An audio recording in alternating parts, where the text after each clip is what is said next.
Bernie Loft, hello. Greetings from wearing layers of fleece land where it's -20 and your body is a bizarre mix of hot, not quite warm enough, and being sweaty, joy to the world. That sucks. I think I'm in the low teens where I am, and it was windy today. And my face was very dry. And I put this stuff on it. Sarna, Sarna, and it's for minor burns and minor injuries. And I put it on it, but it's got menthol in it. It was burning my eyes, like the vapors were going into my eyes. So it was cold and windy, and my face was all. I have sensitive skin. It sucks. And I know about the wearing lots of layers of clothes, and then you walk outside, and then all of a sudden the wind blows and catches every little spot that sweated it all, and you're like, good time. Space ZY, hi Space ZY, who says hi. Bernie Lost says wild weather gonna get colder. No. I don't want it to be colder where I am. It was really nice when it got warm and the snow was all melting, but now the snow's all frozen again. I was walking my dog. I was sliding around. I was slip sliding away. Slip sliding away. Slip sliding away. I got this from Amazon. It's a bunch of screens.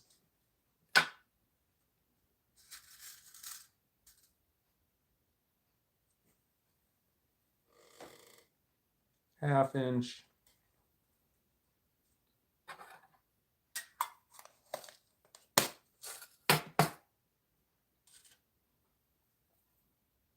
Zeppelin. It's clean, but there's no screen in it. So I had to buy screens. Bam.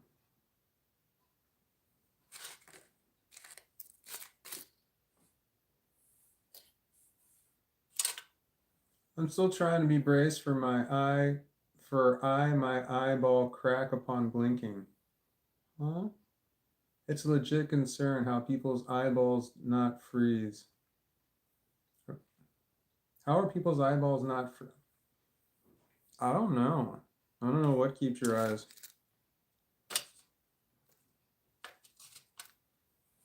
You ever see those videos where people walk outside and they like throw their drink up in the air and it freezes before it hits the ground? It's like, where the fuck are they? How do their eyes not freeze in their skull?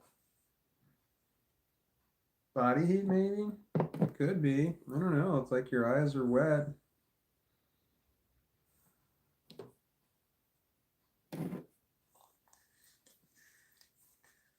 It's not like they're salty.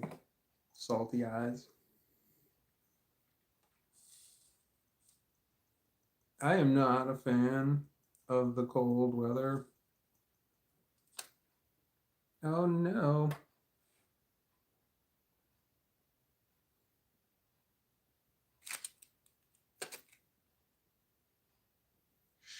Shit. I have a packing stick it's round and it's just the size of the Zeppelin here, and it just slides right in there and packs that shit down. Pretty sure it's over there on my kitchen table, and I got a dog laying down on me, and I don't want to move him because he's adorable. Wait, hold on. Too big.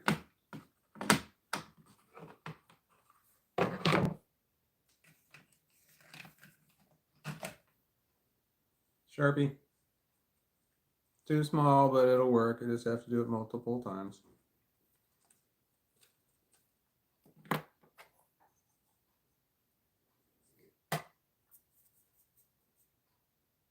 Salty eyeballs? I don't like that. Space CY. Bernie Law says, I step outside and water just seeps from my face, which was gone promptly numb, so I have no idea where said water is dripping from. Horrified as a Brit, I tell you. Well, it can only come from so many places. So you make a funnel out of your hand like this. This is it. This is the way you hold it. So now if I drop it anywhere on my hand, it'll just fall into my Zeppelin.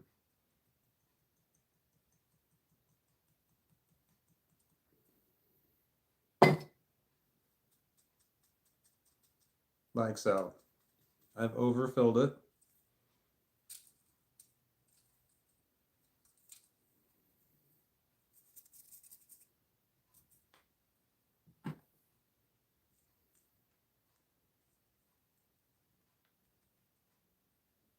No wonder the Queen abandoned ship on this place, LMAO. It's too fucking cold where you are. I'm in the middle of the United States and it's too cold here. If I ever move, it's not north, it's south. I do not like the cold. I'm not a fan of the cold. I don't like being overheated either, but I like it a lot more than I like being cold.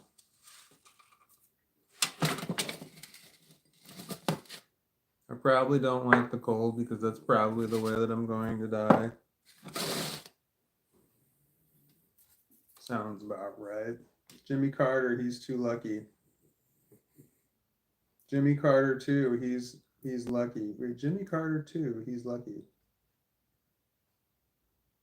I thought Jimmy Carter was dead. Bernie Loss is currently shopping storm shelter for tornado season in a few months. I have no idea how or why I'm so depressed and anxious. LMAO. Zero mystery, my dude. Zero.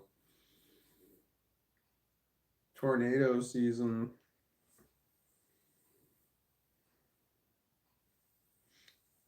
I don't know when tornado season is, but it's not a real problem where I am. I mean, we have tornadoes. The alarm has gone off, but I've never seen a tornado. I've never seen the effects of a tornado where I am, but I've heard rumors of nearby areas being affected by tornadoes, but not so much that it's a thing.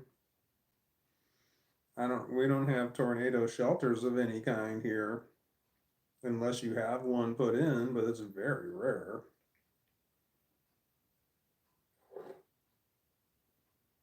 Tornadoes are just not a real problem here where I am. Yay, hurricanes are also not a problem. When you live in Missouri, hurricanes are not a problem. Missouri's in the middle of the state. Message held for review. Bernie Loft, is that you? You only had like 20 of those yesterday. It is. I'm researching, watching videos, just fucking crying, man. This is terrible state of affairs. Cue Joker laugh, LOL. That sucks. LOL, sorry. You LOL, sorry. Oh, for having the message held for review. I'm okay with it. There we go. Bummer. Is it one of those crying times? I know what you mean. I've had the bad days where I feel, yeah, I know what you mean. I can relate. Not that that helps you in any way, shape, or form,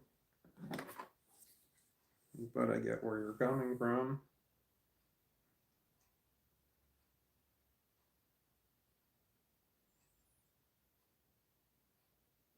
Bummer. I've had some shitty times and I don't want to go through them again. Here's another message held for review. It's from Space ZY. It says YouTube doesn't like the word fuck. I'm going to hit the show button on that one. YouTube doesn't like the word fuck. That's true, but you can get the word fuck through under certain circumstances. Space ZY says, see what I mean? Question mark. Yes. But you can get it through. If you say things like fuck me, it sometimes goes through. But you say things like fuck you, it does not go through.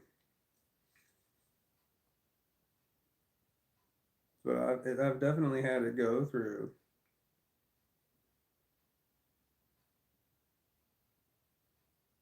My hands are, I feel anxiety in my hands, you know, like when you feel physical anxiety. The anxiety you feel like Like when you're about to go on a roller coaster and you don't want to go, and you kind of feel it in your body. I can feel it in my hands. There's a message held for review. That's not it. That's not it. Bernie Loft says, fuck, fuck YouTube, lol. I'm not gonna show that. I'm gonna hide that one. We don't say fuck YouTube. We love YouTube and we love the almighty algorithm. That the almighty algorithm is wise and smart and good to us and provides for us. And thank you, almighty algorithm. You're the best. Hail, almighty algorithm. Hail. Don't fuck with the algorithm. I don't know how alive the algorithm is, but I assume it's a living, breathing person, and I'm not gonna fuck with them in any way, shape, or form. I don't want to allow someone saying fuck YouTube. Me allowing that message to go through somehow means that I'm saying that. No, I'm not saying that. We love YouTube. We love the almighty algorithm, and we thank it for its blessings and the happiness and joy that it provides for us. Thank you, algorithm. My hands are really shaking. Not like actually shaking, but I feel like they're shaking. I feel the anxiety. Something's wrong with me. What is going on? I got nothing going on. Is it about the drugs? Am I scared about doing the drugs? I think I'm afraid. Like it might be too much too fast. Because it's a Zeppelin and that's more marijuana faster. It's not marijuana, it's basil. Typo, I meant to say we fucking live. We fucking live YouTube. My bad. We fucking we fucking live that. Wait, that went through. That one went through. Love, not live. All right. Well, when you typed in "we fucking live YouTube," that went through. That's hilarious that you had a typo in your typo correction. An important word too.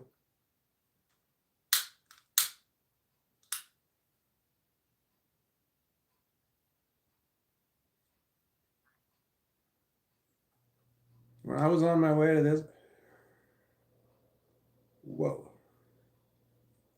When I was on this phone here and I was on my way to watch my own live stream, which I'm doing right now, I saw that "I'm Still Here," the name "I'm Still Here," was live streaming at that time, and it looked like "I'm Still Here" was doing the dishes on a live stream. And I was looking at that and thinking to myself, I should have fucking done that when I had just every dish in the house was dirty. I should have just live streamed myself and then I probably would have done the dishes. It would have been a boring live stream and I don't think anybody would really want to watch me do the dishes. But I think me having the camera on me and recording and showing the whole world that my life is in shambles, I might fix it. Maybe. I don't know. Message held for review. Bernie Love. I fucking I fucking love loving fucking YouTube. How about that? No, that one didn't go through. I'll hit the show button. But no, that one didn't make it. So apparently saying you fucking love YouTube doesn't go through, but saying you fucking live YouTube does go through. Clara Schaefer. Hi, Clara Schaefer.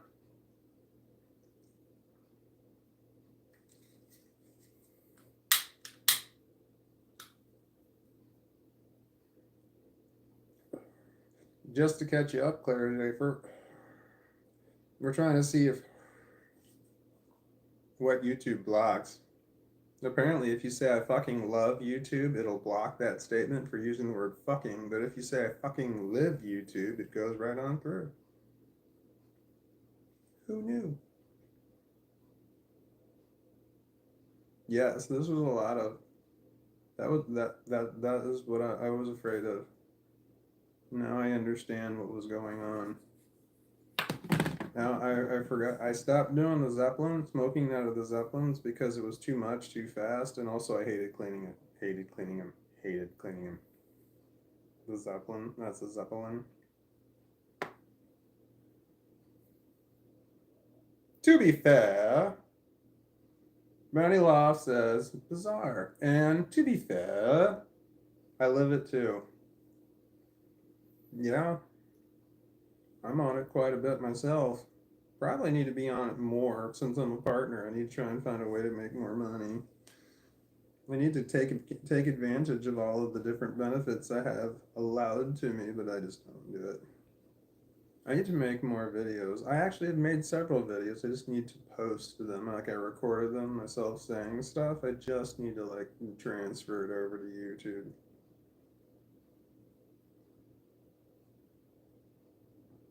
I think. Maybe I imagined that. I'm not sure. I don't know what's going on. The is kicking in.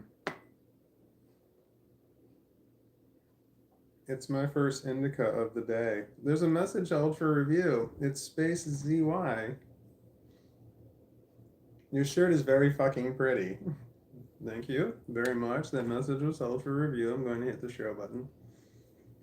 Thank you. This is mine. I don't know what I got it from. I think I got this from Spencer's in the mall. You know, Spencer's in the mall.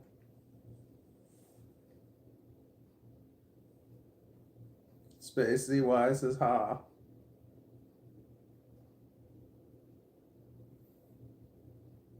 Yesterday I was live streaming.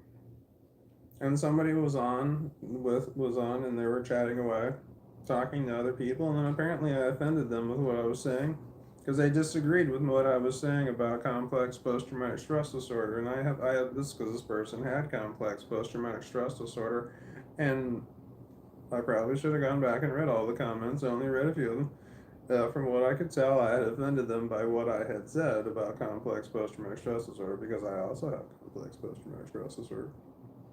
And they disagreed with what I was saying, and it was kind of like triggering. It was upsetting that person what I was saying because they were disagreeing with what I was saying. I think what I was saying was correct. They thought what I was saying was wrong, so they wound up leaving my live stream and they said they were going to go, and I found that upsetting.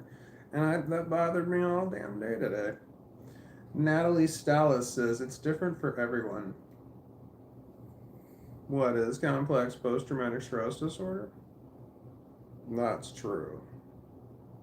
It's a whole crap load of mental illness. But I guess it's a bunch of different mental illnesses depending on the who. Bernie Law says, I think it was more than ADHD.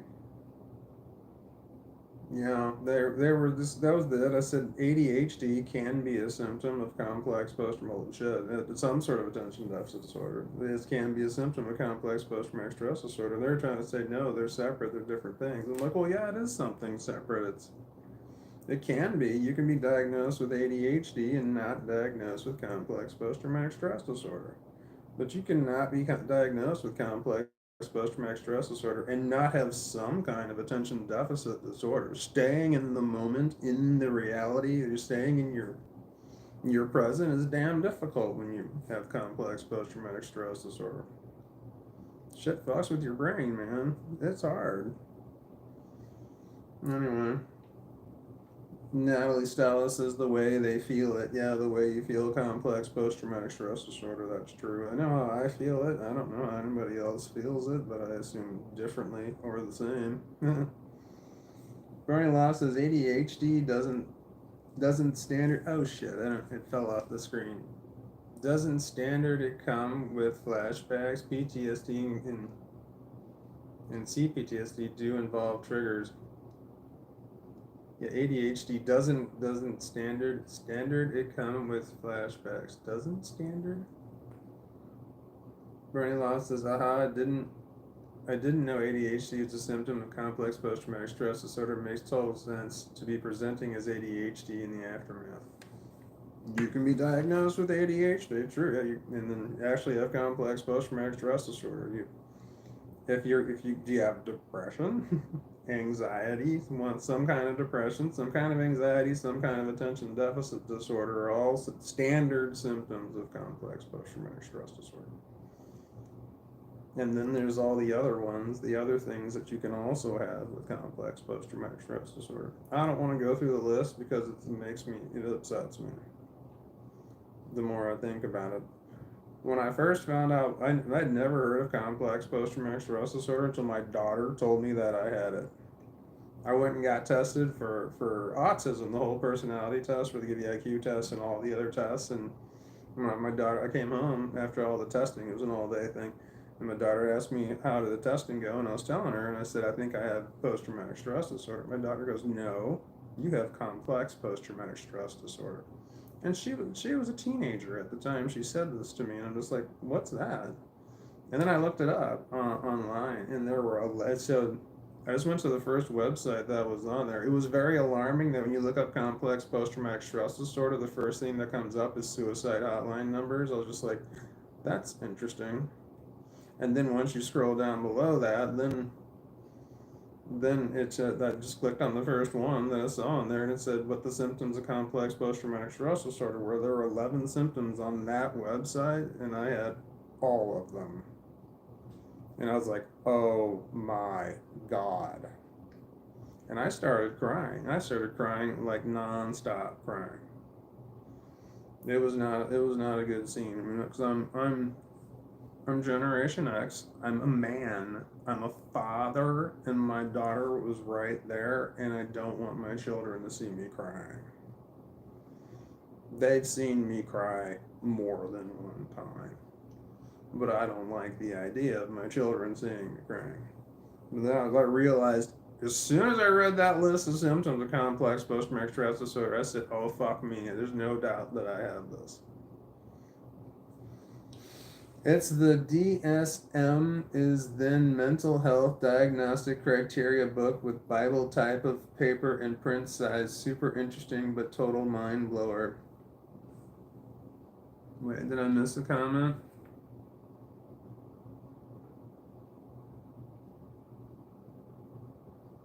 Natalie Stylist says everyone experiences things differently and their body handles it. Then their body handles it. Or their body doesn't handle it. Is the DSM-5 is full of ever fading fine lines. What is it? DSM-5? The DSM, is that a thing? That hurts my eyes to read that. I'm glad you actually listened to your daughter rather than dismissing it because she was too young. It's really refreshing. No, I listen all the time when my kids say stuff. And I'm just like, that because they know stuff. They know stuff I don't know. I know stuff they don't know. My daughter told me I had autism over a year before I actually believed it. She was like, "You have autism. You have autism." She's telling me I have autism, and I dismissed it. So I dismissed the autism one for a long time. So that's probably why when she said I had complex post-traumatic stress disorder, I listened. Because when she was telling me, she's like, she first started saying, I think you have autism. And then she started saying, you have autism. And because I'd tell her something, I'm like, yeah, I have this issue with somebody at work today. I don't know what's going on. And my daughter's like, you have autism. I'm like, I don't have autism. I'm like, I've talked to dozens of therapists, and only one of them suspected briefly that I had any kind of autism at all. But in all the other ones, and I asked a lot of them, I said, do you think I have autism? They're all like, no, you don't have autism. And my daughter's like, no, you have autism. But my daughter was watching The Good Doctor. This is how I found out that I had autism and I needed to go get tested. Is when I was watching The Good Doctor, and that's a show about an autistic surgeon. And he was doing so many different things. I'm like, I do that. I do that. And he was like explaining, he's like, he was doing something that was not what other people were doing. And he's explaining why that he doesn't do things that way. And I'm like, that's what I do. That's what I do. And I'm like, that sounds exactly like something I would do. So I was like halfway through the first season of The Good Doctor, and I'm like, fuck, I've got autism. I need to go get tested. And sure as shit, I have autism. So I had to go back to my daughter. I'm like, you're right. If I was watching The Good Doctor, I'm like, oh my God, I think I have autism. My daughter's like, I know. My dad does too, because I'm sure we both have it. So space is EY. Yeah, it's very possible. I know. I think back to, I've thought back since I was diagnosed with autism and I learned more about it. I'm looking back on people that I've interacted with in my past, and I'm like, dude, that person, there's no doubt that person had autism. I think about a guy I used to work with when I was a carpenter, and I'm like, dude, this guy had so many different symptoms of autism at that time. And I'm like, well, shit, man, I bet that guy had autism. I think I believe my grandfather had autism too, but he died back in 2015. So I wasn't diagnosed with autism until, I don't know, 2 years ago. Just recently, I was diagnosed very late in life. I knew I was fucked up my whole life. So I was expecting the autism diagnosis, but I was not expecting a post-traumatic stress disorder diagnosis until I was talking with the therapist, and after it was giving me the testing, and I'm just like, oh man, I think I definitely have the post-traumatic stress disorder. My daughter's like, no, you have complex post-traumatic stress disorder. Well, I knew what post-traumatic stress disorder was. I didn't know what complex post-traumatic stress disorder was. And it really sucks because in learning about, I mean, I was trying, I wanted to know what it was. So every time I was like reading about complex post traumatic stress disorder, I had to stop reading it. I got so upset. It was difficult. It was a difficult read. It was difficult to relate to what was being said on these different websites. And it says they're going through like the symptoms of it, and then they're talking about treatment of it, but then when they get to the section it says, how do people get complex post-traumatic stress disorder. I gotta skip that whole page, man. I can't read that shit at all. I gotta go right on by. I can't read that crap. How people get complex post-traumatic stress disorder, I don't want to know that because I don't want to relate to it because it's heartbreaking. I can't watch videos on complex post-traumatic stress disorder. I don't watch them because it's upsetting because I relate to it and it's upsetting. I can watch videos on autism. I mean, I've watched a lot of videos on autism, but I'm not a fan of the complex post-traumatic stress disorder ones because I don't like relating it. It really bothers me. Learning losses. Apparently, everyone has a little. It is a wide spectrum. And Natalie Stallis says, "Yep, everyone has a little autism." I don't know. I don't know about that. I don't think so. I think there's some people that are very, very, very neurotypical. I hate them.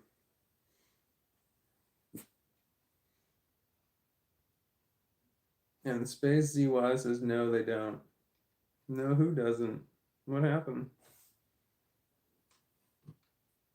Not everyone is autistic. Yeah, I agree. I don't think everyone's autistic. I don't think everyone's on the spectrum because there's people who can't even in any way, shape, or form relate even a little bit to an autistic mind. They just can't grasp the concept of it. And that leads me to believe that there's just no autism there at all.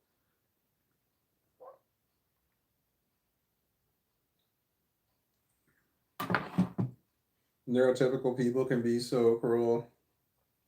Yeah, I know, right? Because you got a neurotypical person, like they have a problem and the solution is here, and this is the way they're gonna go to get to it. The autistic person says, "Here's the problem," comes up with the same solution, says, "We're gonna go this way to get to it." There's a lot of neurotypical people who can just be like, "No, that was wrong," and just don't understand that you're getting to the same solution, just going a different way. They don't get it. They're like, "That's the wrong way. That my way is the right way." They just can't grasp the concept that there's a different way of doing things. There's a different way of processing it, like mentally even. But then you got the autistic person who looks over at the neurotypical person and the way they're doing it, and they're just like, yeah, I don't care. Do whatever the fuck you want. Do whatever the fucking way you want to do it. I'm going to do it this way, and I really don't give two shits about you. But then there's a lot of neurotypical people who would have to say something to you about you're doing something wrong or what you're doing is unusual, odd, not correct, not the right way of doing it. Yeah, autistic people can be a lot easier in many ways. I like to think that I'm very simple, but man, I'm not, according to many people. I'm extremely difficult. I have a hard time just letting things go and it doesn't make sense. And when people are being dickish, like when people are talking to you and they're being kind of passive aggressive, I call them out on that. I'm like, well, why are you talking to me like that? Why are you saying that like that? And then it's like if they don't even acknowledge that you're saying something, or they'll deny that they're doing it, or they'll try and change the subject. And I'm like, stop deflecting. Why are you talking to me like that? Like what? Talking to like what? Talking like how? Like trying, doing anything they can to not answer the question. I'm like, well, you're saying shit like this. Why are you doing that? And the odds of getting someone saying to say I'm being passive aggressive is like very slim. But my problem is I don't understand human behavior. There's just a lot of things that people say and do, and I'm like, well, I think I know what you mean, but I'm not sure. And I've got shit wrong so many times in the past. I just ask. So if someone's being sarcastic, I will just ask, "Are you being sarcastic?" If someone's being passive aggressive, I'll just ask, "Are you being passive aggressive?" And I tell people, I'm like, oh, "Are you deflecting? Are you just intentionally not answering my question?" And I got to the point where I was asking people the same question so many times in a row that I'm just like, I just had to turn it into a yes or no question, and then I had to say the answer for them. Like, all right, I'm going to ask you this question. If you say yes, that means yes. If you say anything else at all, including saying nothing at all, that means no. And then I would ask the question, and then if they didn't say yes, they said anything else. I'm like, all right, no, you're saying no. Okay, got it. Thank you. That's what I wanted to know.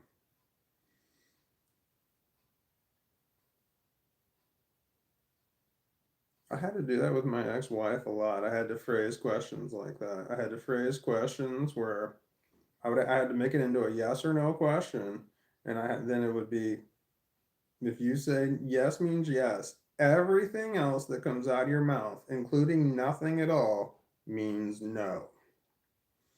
That would force her to have to answer the question because she was constantly trying to dodge answering questions.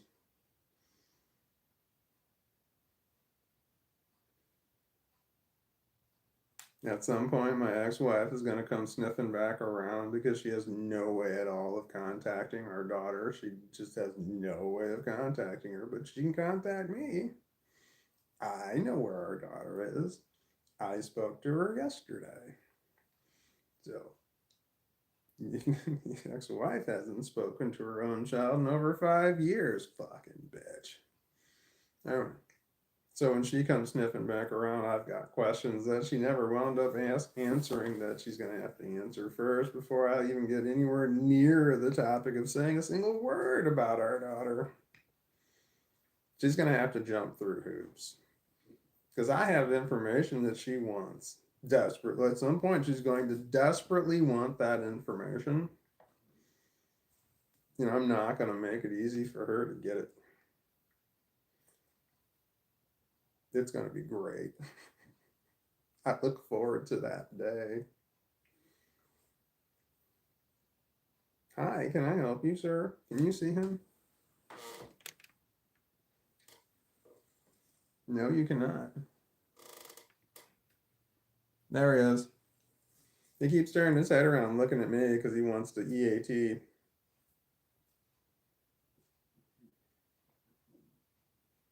Hi.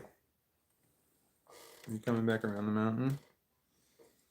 His ear's messed up. His ear's all messed up. The dog's ear's messed up. Hi. Look at you. See it? You can't see it. I just turned the camera. It's too hard to reach all the way over there. Your ear's messed up. Let's fix it. I fixed it. Oh, he's up in my business. Oh, look at how cute you are. You got the cutest face in the whole world. You do. You do. You're the cutest. You're the sweetest. Don't look at me like that. You're the cutest. You're the cutest. You're the cutest. You're the cutest. You're the cutest. No, you're the cutest. Your face is so long. Your face is long. It's huge. Do you know how far your nose is away from your eyes? It's so far away. It really is. You're adorable. I have to pull your ears back to see any white in your eyes at all, otherwise I don't see it. Ah! He's got big brown eyes. He's a brown-eyed dog. In his eyes, I can see pupil and I can see iris, but I never really see any white in his eyes because his hands. Ah! What are you doing, man? I'm gonna have to feed my puppy dog. I'm starting to really unpack my religious trauma. Oh no, Space ZX, were you from a, hope you weren't from a cult. Did somebody use religion against you? That happened to me. Using religion as a weapon, a method of control, a way to get you to do things that you don't want to do. Yeah, I hate religion, all religion, because people used it against me. People are fucking unrealistic. Hi, Sabrina. This is Ella Walton, Ella Yoda, Ella Walnuts, and everyone else. Hope all is okay with y'all. Hope all is okay with y'all. I hope all is okay with y'all. I'm trying to figure out is that t-shirt worthy? No, let's see here. Spacey Wise is growing up in it. The religion thing. Yeah, it sucks. I can go on and on about religion. I hate it so much. The part about religion, the people part, that's the problem. In order to have religion, you have to have people in it. And I have a hard time with the people in it. Bernie Law says, greetings, Sabrina, wishing you well. Sabrina says, I'm a witch. I'm going to hell and I'm okay with it since I've heard it so much. Normally I say, see ya in hell. Oh, I know I'm going to hell. I sold my soul a long time ago. But I sold my soul. Well, I had a list. There's a list of things on that. I mean, I wouldn't sell my soul for one thing. It's worth quite a bit more than just one thing. But here's some of the things that I sold my soul for. I sold my soul for perks in hell when I finally get there. One of them is that I get to have a holodeck. And holodeck from like Star Trek, it's a room that you can control, that you can make any circumstances you want to have happen in the room happen. So I get to have a holodeck in hell. That seems like an album name, Holodeck in Hell. And I'm in control of the holodeck in hell. And I get all the perks of hell and none of the bad stuff in hell. I get really, really good health insurance in hell. Like burn insurance is the best burn insurance. In the case I wander too close to the fire or brimstone, then my bills are all taken care of. Everything is just automatically fixed like lightning fast. Anyway, I get invited to all the best parties. And that's just some of the things I got for perks and health that's for myself. But also I have certain welcome parties set up for certain people who are now living for when they get to hell. People I don't like. So there's teams down there in hell, they're just waiting for certain people to die. And since I sold my soul before they sold theirs, my deal goes in first. So even if they sell their soul for perks in hell, it's not going to work because theirs was after mine. Mine was in there first. I asked, did they sell their soul? Nope. They'll tell you that too. When you're selling your soul, you can negotiate. And they'll tell you if you're selling your soul and with the idea of doing something that involves somebody else, you need to find out if that person's already sold their soul. Because if they sold their soul about something, you can't contradict what's already, once it's down, written down in contract form, it's unbreakable. Unless it's written in your contract that it's breakable. I gotta feed my stupid long toenail dog. He's not stupid. He really is. I'm gonna turn the camera. I held a mouse. Uh-oh. Did you see that? I revealed stuff. Ah.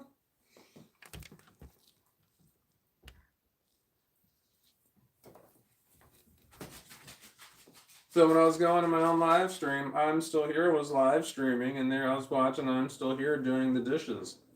And I was like, well, shit, that's not a bad idea. My dishes are done, though. These pants are so fucking comfortable. I love them.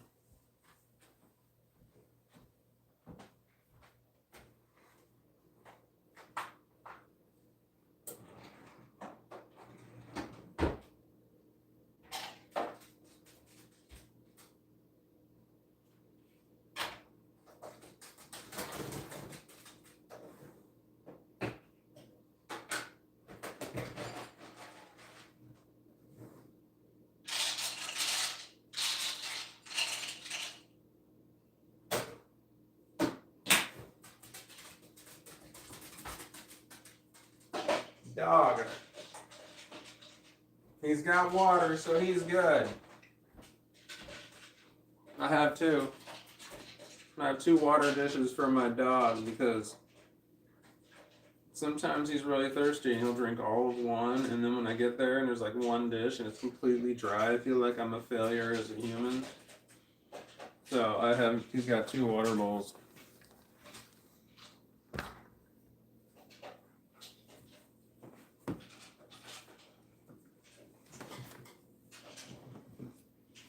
Bunny Louse is like, isn't it for sale? But just crazy ass man thought it was, and it was super upset about it.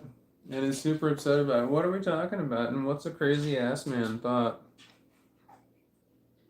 What's a crazy ass man thought, Bernie Loft? And Bernie Loft says simpletons, eh? Is that a band name? Are we talking about music? What's going on?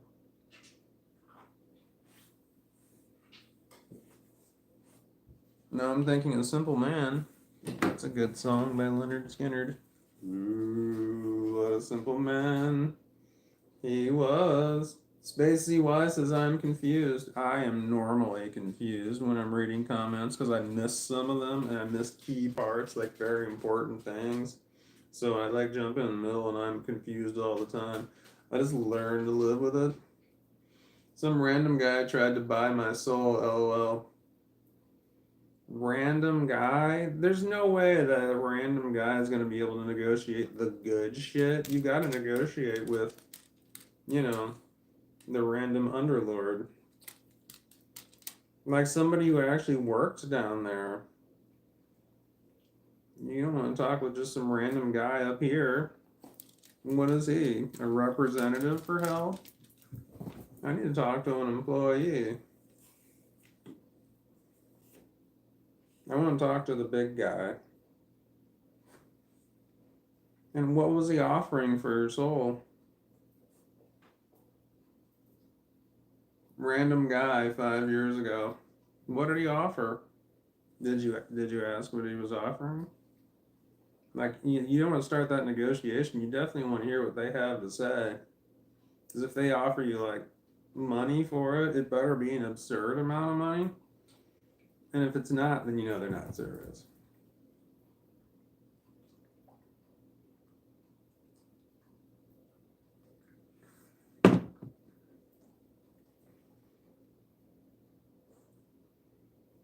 I met some strange persons, demons in my walks. I've been told some crazy things. That's from Sabrina. Like what? I want to know.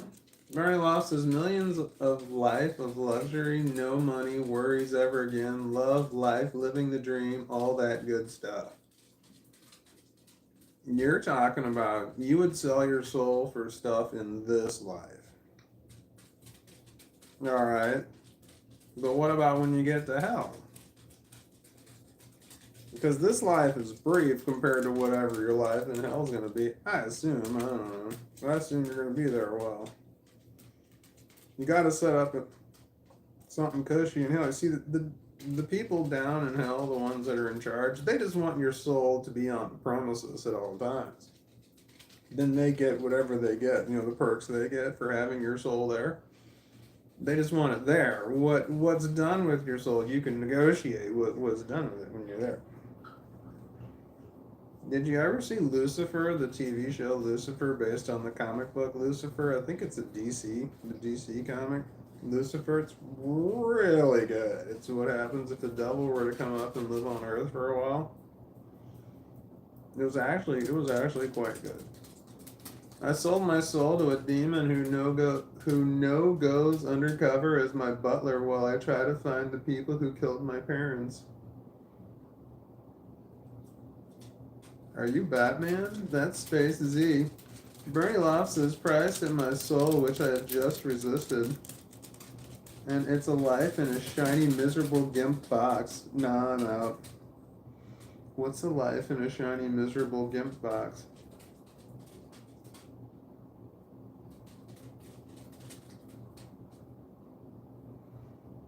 Yo. Oh.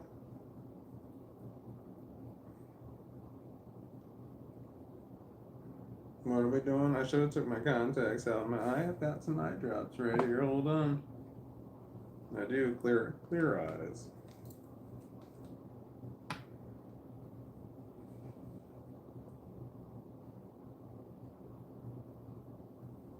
Oh yeah. Let's get that shit out of my eyes. Oh, that's much better. No, it's not. It kind of burns a little bit. Ow.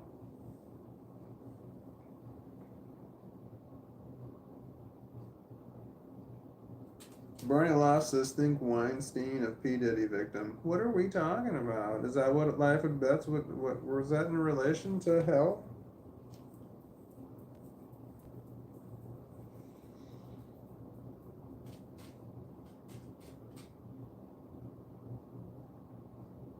Well, I don't know what that means, Weinstein of P. Diddy victim.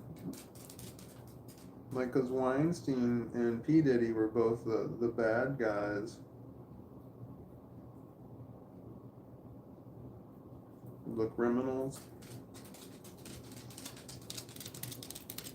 There were two Weinstein brothers, but one of them was a really bad one. I think the other one was just kind of bad. You know what he was doing? 33 years.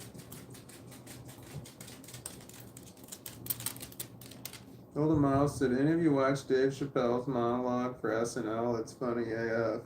Dave Chappelle's been on SNL more than one time.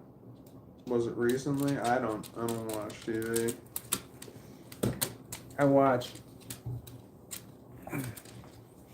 I don't watch broadcast TV or cable TV. I don't watch anything new. I don't watch shit that's... Yeah, I just don't... Ugh. I watch Netflix, Amazon Prime, that kind of shit. I spend a lot of time watching the same shit I've already watched. I rarely watch new shit. Because my anxiety is so bad when I watch... If I watch something new, it can cause problems. My mental illness is bad. I can watch things and it can cause me issues. But if I watch something I've already watched, it's not going to cause me issues. Or it already did. Sabrina says, I don't watch TV anymore. I watch clips of comedy shows. Nice.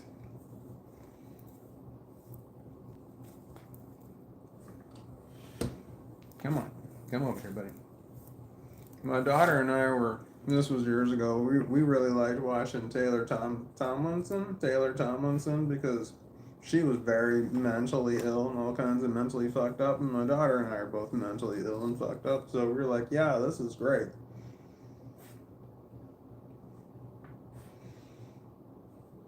Hilda Mouse said, yeah, it'd been quite a while since Dave Chappelle was on SNL. I watch it on YouTube. Yeah, I've watched Dave Chappelle's shows. It's very distracting. I watch his comedy shows. Like it's distracting because he smokes on stage, which you're allowed to do. You're allowed to smoke on stage in public. That's when it's legal. That's when it's legal to smoke, is when you can smoke on stage, on a theater, in public, in a public building, because you might need the cigarette in order to, for the, let's say you're giving a play and you have to have smoking in the play. That's so you can legally smoke. Anyway, he was smoking during his comedy show, and I found that distracting. Do you know anyone who? Do you know anyone who would claim being fucked up? What do you mean, like claim being? What do you mean, claim being fucked up? There's a message held for review. It's from Bernie Loft. It says, like anyone who thinks they are fucked is way more normal and aware than not. What do you mean by fucked? I'm like fucked up. My message disappeared. No, it didn't disappear. It was held for review, and I approved it. It's approved.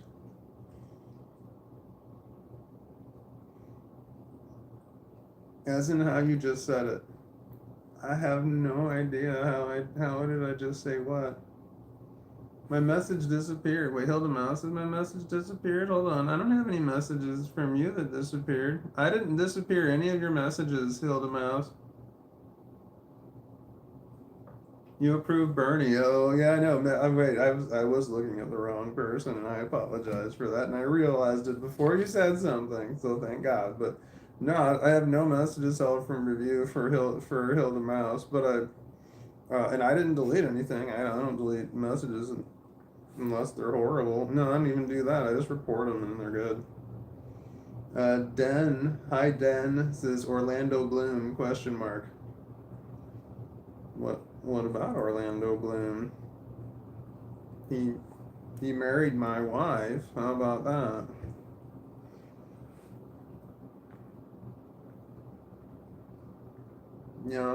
I don't know. I'm thrown off by the Orlando Bloom question mark. Like, you asking my opinion of Orlando Bloom? My eyes feel very dry. I don't like him since he married my wife. Since he married Katy Perry, that bothered me because I've always liked Katy Perry. When I was married, I told my then wife that I would leave her for Katy Perry. Man, we got into this huge argument. And I'm like, yeah, even after the argument, I'm like, yeah, I still would. She was so pissed. Like she like thought like was just mad, and she said that she's like, oh, I'm gonna show you a picture of Katy Perry without her makeup on. Russell Brand had posted a picture of Katy Perry without her makeup on, and she desperately was trying to show me this picture. I'm like, no, I'm not gonna look at the picture. I don't want to look at your picture. I don't. No, I'm not gonna look at the picture of Katy Perry without a makeup on. Because I like the way she looked. My then wife wanted to try and do her best to try and destroy the image that I had of Katy Perry, who's a fictional person in my world. Katy Perry is not a real person. I'll never meet her, ever. There's a message held for review. It's from Ronnie Loss. It says, you were saying, and you and your daughter are both mentally unwell and fucked up, and I'm saying, welcome to being human. I don't know anyone who wouldn't claim being fucked up. I honestly answering. I'm hitting show on that. Oh, I'd is the if. If honestly answering. Oh.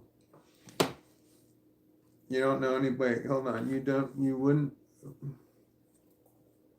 I don't know anyone who wouldn't claim being fucked. Like fucked up, like mentally fucked up, who wouldn't claim?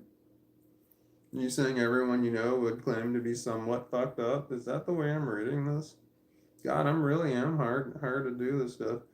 Your best movie is Pirates of the Caribbean.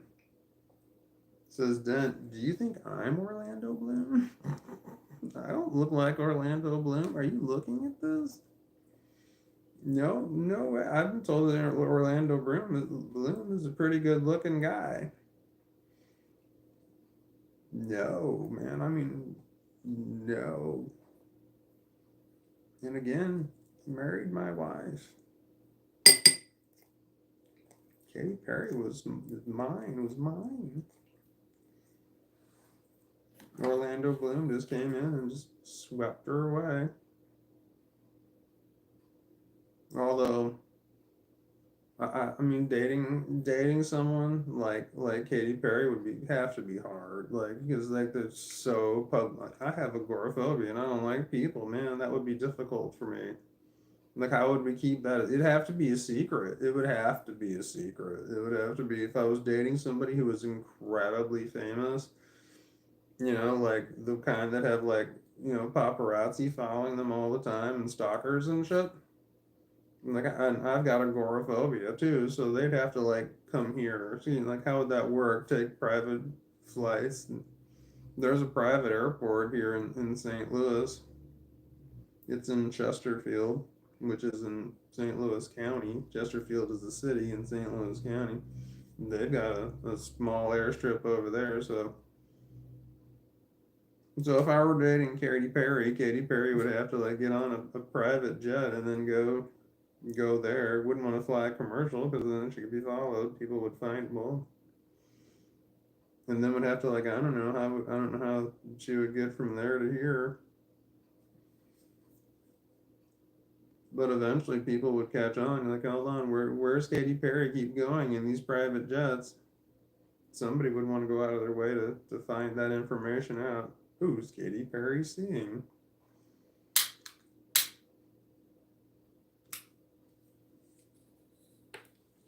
I don't want to be famous. I can't handle that.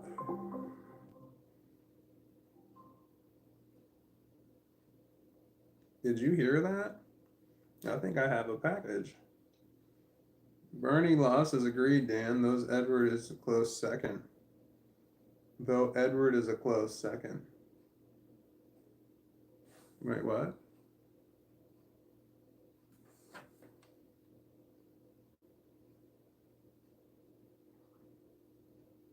Are you talking? Wait, are people agreeing that I look like Orlando Bloom? I don't look like Orlando Bloom. That's insane. From what I know, it's like a developmental milestone. The realization that we are indeed totally fucked comes about late teens to early 20s, and it's about surviving or thriving. That's from Burning Off.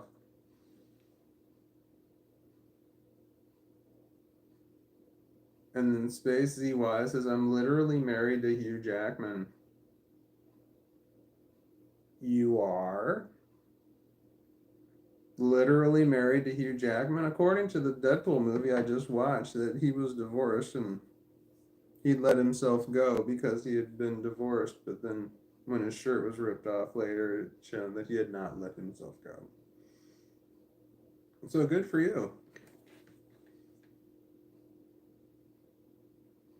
And then Zane Shalabi. Hi, Zane Shalabi says, hello, Walton Walnuts. How is everyone doing? And Bernie Loft says, I'm married. All right. And Zane Shalabi says, sorry, I haven't been here recently. I've been depressed. Well, that sucks. And I'd like to be able to offer some words of advice, wisdom, or comfort or something like that, but I have nothing. Depression sucks ass, and I'm very aware of it. And how it affects you is awful.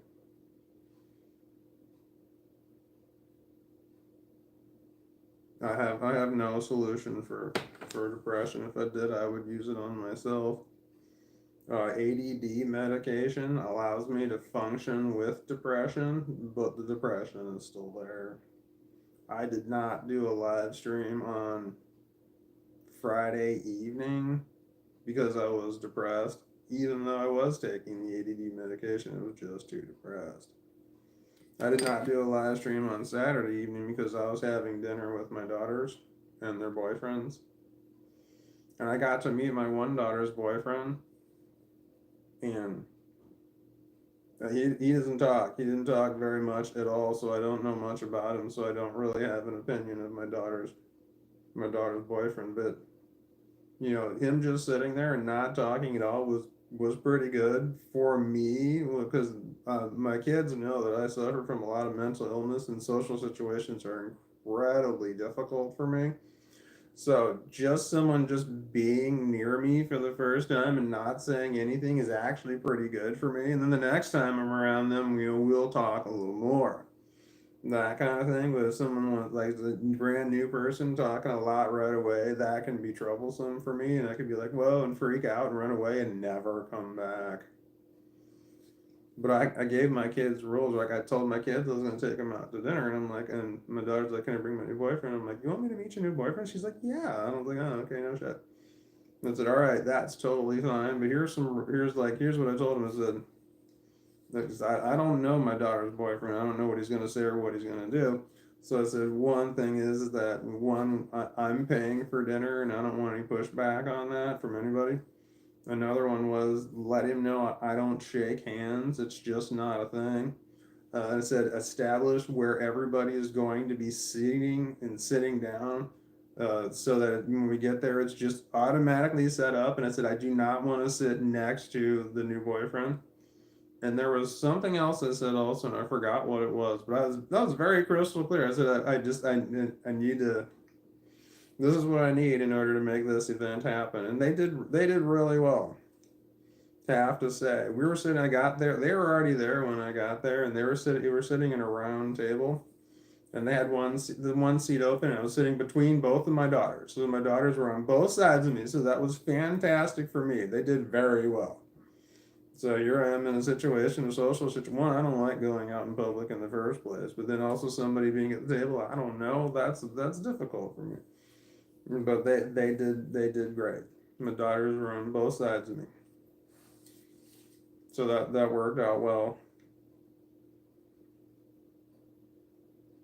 So I really don't have much of an opinion of my daughter's new boyfriend.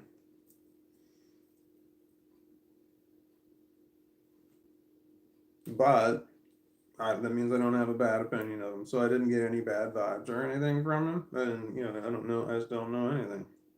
So at this point, I'm still, I don't know. But here was a strike against him. He's not seen any of the Marvel Studios movies. And I'm like, how, how have you gone through life and not seen any of the Marvel Studios movies? Because me and my other daughter, so that was my daughter's boyfriend, but my other daughter, we're die-hard Marvel Studios people. We love all of the Marvel Studios movies. We love them. We've watched them over and over and over, and we've talked about them at length during and after. We talked all about the Marvel movies. We went and saw when there's a new Marvel Studios movie coming out. We went all the way up until Endgame. That's when the good ones were coming up. We would always go on opening weekend. We get reserved seats. We'd sit in the big heated reclining seat. We sat in the same theater every single time. We were huge fans of the Marvel Studios movies, which then my other daughter, who was not a huge fan of the Marvel Studios movies, she loves and appreciates them, but she doesn't have the same love and appreciation that me and my other daughter have. So we love the Marvel Studios movies are very important to us.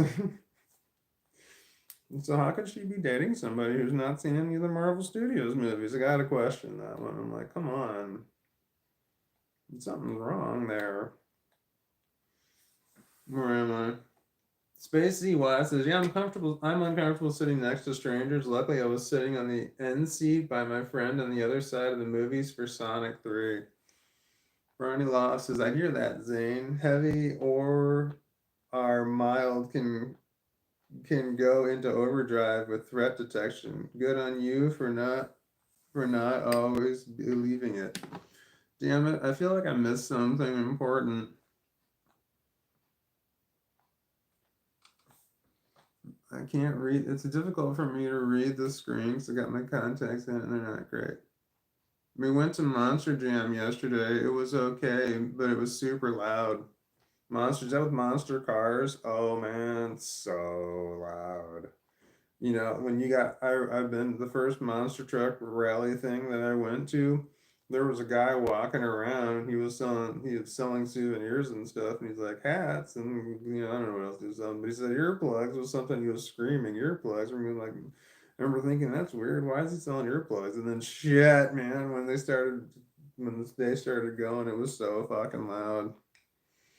I don't go anywhere without earplugs. Nowhere. I got earplugs in my pockets always. If I'm going somewhere to eat, I put gloves in my pockets. I got food grade gloves that, the kind that you use to make food and shit. Like when I went to the restaurant on Saturday, I got a cheeseburger and fries. I put gloves on and I ate my cheeseburgers and fries with gloves on. And then as soon as I was done, I took them off. I didn't have to go wash my hands, which I normally would do. So anyway, I eat with gloves on. If I'm eating with my hands, I eat with gloves on. If I'm eating with utensils, I do not eat with gloves on. But I've got gloves all over the place. I got a box of them in my car. I've got a box of them right above my kitchen table right there to the point where I'm sitting. It's within arm's reach. So when I'm sitting there, if I forgot to grab one, I can just reach up and grab it. I don't have to get up. It's important. Zane Shalabi says Monster Jam is monster truck stuff. Yeah, I mean, you have Bigfoot there. I remember seeing Bigfoot in in in in a truck thing. It was back in the 80s. Zane Shalabi says, I'm glad we had a suite room instead of a stadium where I did bring my noise canceling earbuds. Oh man, having a suite is so nice just for the bathroom. I mean, just to have a bathroom right fucking there is so great.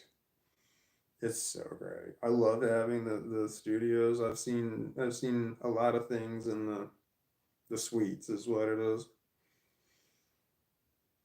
Space is EY says, I love Cheetos, but don't like cheese fingers. Do you have gloves? Oh my God, gloves are amazing. They're fantastic. I use them all the time. I use them when I'm gonna do dishes. I forgot I had gloves, but I did this all the time before, but I forgot when I have that if I just put gloves on, it makes doing the dishes so much easier. Just putting the dirty dishes in the dishwasher is so much easier when I put gloves on. Just mentally, it's just easier. So I recommend it highly.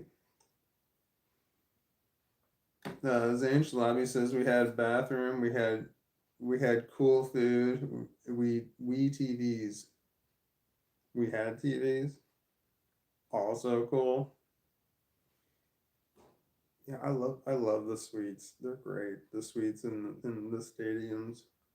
And it was big enough to at least try to escape the noise, but it didn't help completely, but it helped a little. Noise. You can always stuff napkins in your ears, just so you know. Wad up some napkin and stick it in your ears. I've done it more than one time. I don't care how it looks. I meant we had TVs.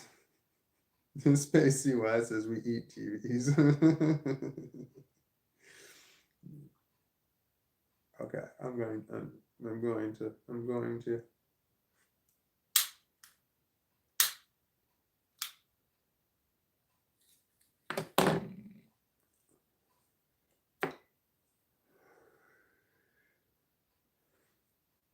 Zane Shalabi says, or, wow, that was a big hit. I probably shouldn't have done that. Zane Shalabi says, Oreo cheesecake parfaits are the best therapy. LOL, not always.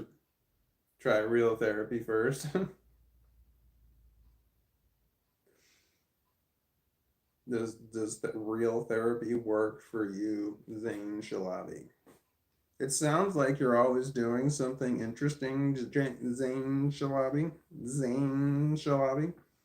But as a person with lifelong depression knows and understands, it doesn't matter how many fun things you do or how often you do them, the depression can still be right there. I remember being a kid and not knowing that I had depression, but knowing the shit was really wrong with me. And then I remember going to do fun things and forgetting that I felt so terrible. And then when the fun thing was over, and then it's just like that hard crashing back to like, oh yeah, I forgot. I feel terrible. It's like it was really great for getting it for the briefest of moments, but that hard crash back to this is what reality really is here was just so devastating that it made that fun thing that had happened kind of not as fun. Can I help you, sir?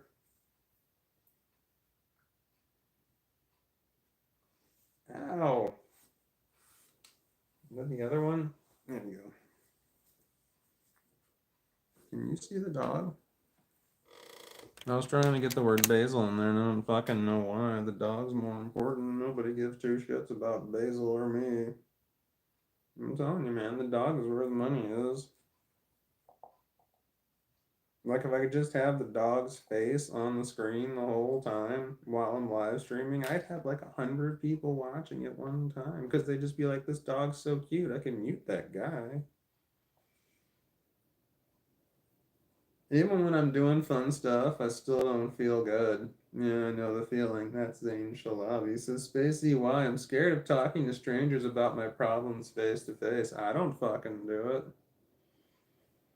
Talking to strangers about my problems face. I don't talk to strangers at all. I don't talk to anybody face to face. It's just not a thing I do. I got autism. I don't even look people in the face when I'm talking to them. I rarely do. I mean, if I'm having a conversation with somebody, 99% of the time I'm looking away, and then I'll make subtle glances back at you, and Jen, I'm looking away again.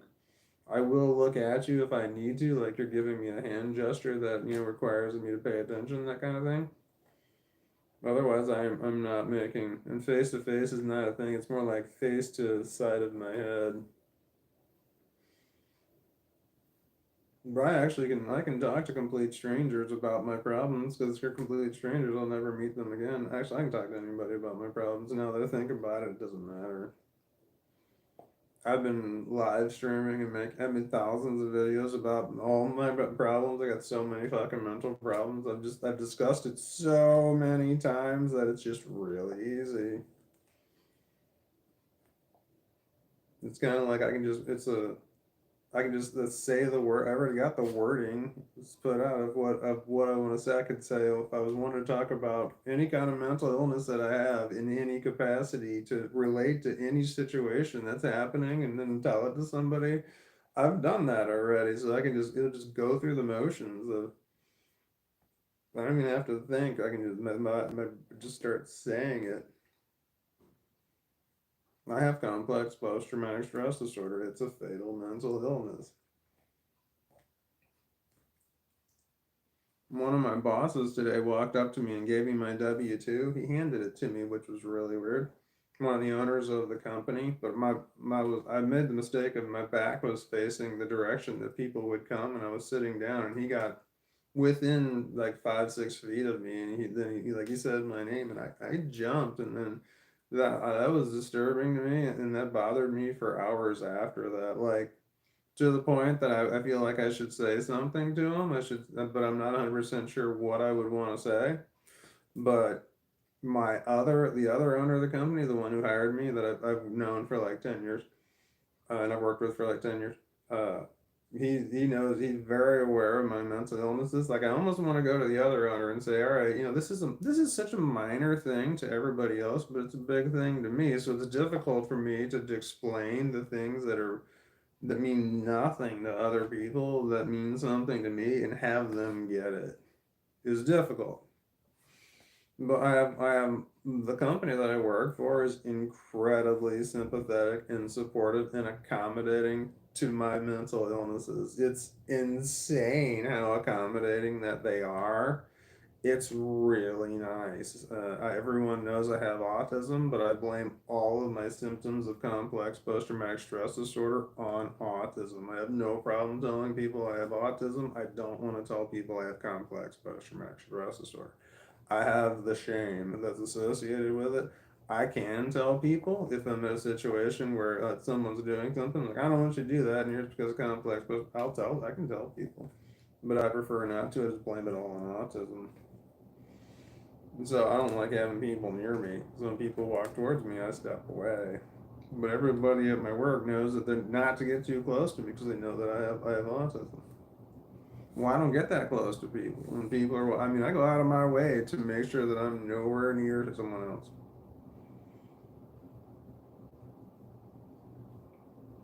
Like if I'm walking down an aisle and there's a couple of people in that aisle, I will turn around and walk out and then walk down the next aisle.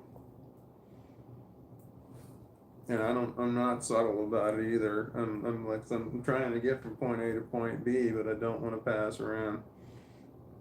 If two people are talking and they're in they're going down a path and two people are talking and I realize that the way that they're standing, if I were to walk past them, they're going to separate to give me room to walk by. I do not want to walk in the middle of two people talking. That shit bothers me. Not that I'm in any way concerned about interrupting their conversation. I could care less. But I just don't want that for a brief moment. They're both paying attention to me. I don't want that. So I will find a way to go around. I'd rather if there's two people in my path and I see by the way that they're standing that when I walk down there they're gonna step to the side and I'm gonna be able to walk behind one of them. That's okay. That I'll do. But if I realize they're gonna step apart and I have to walk between them, I won't go that way. I don't want to walk between other people's conversations, and it has nothing to do with courtesy to them. It's all about I don't want to be there. That's something that I remember trying to explain when I was younger to people who I thought were supportive and understanding, and they made fun of me for that. Some people, you think they understand things, or you can tell them stuff, but then they just use it as a way to fuck with you. I remember trying to explain that. There's just little things that bother me that don't bother other people. Zane Shalabi says, I watched Heredity yesterday. I don't know what that is.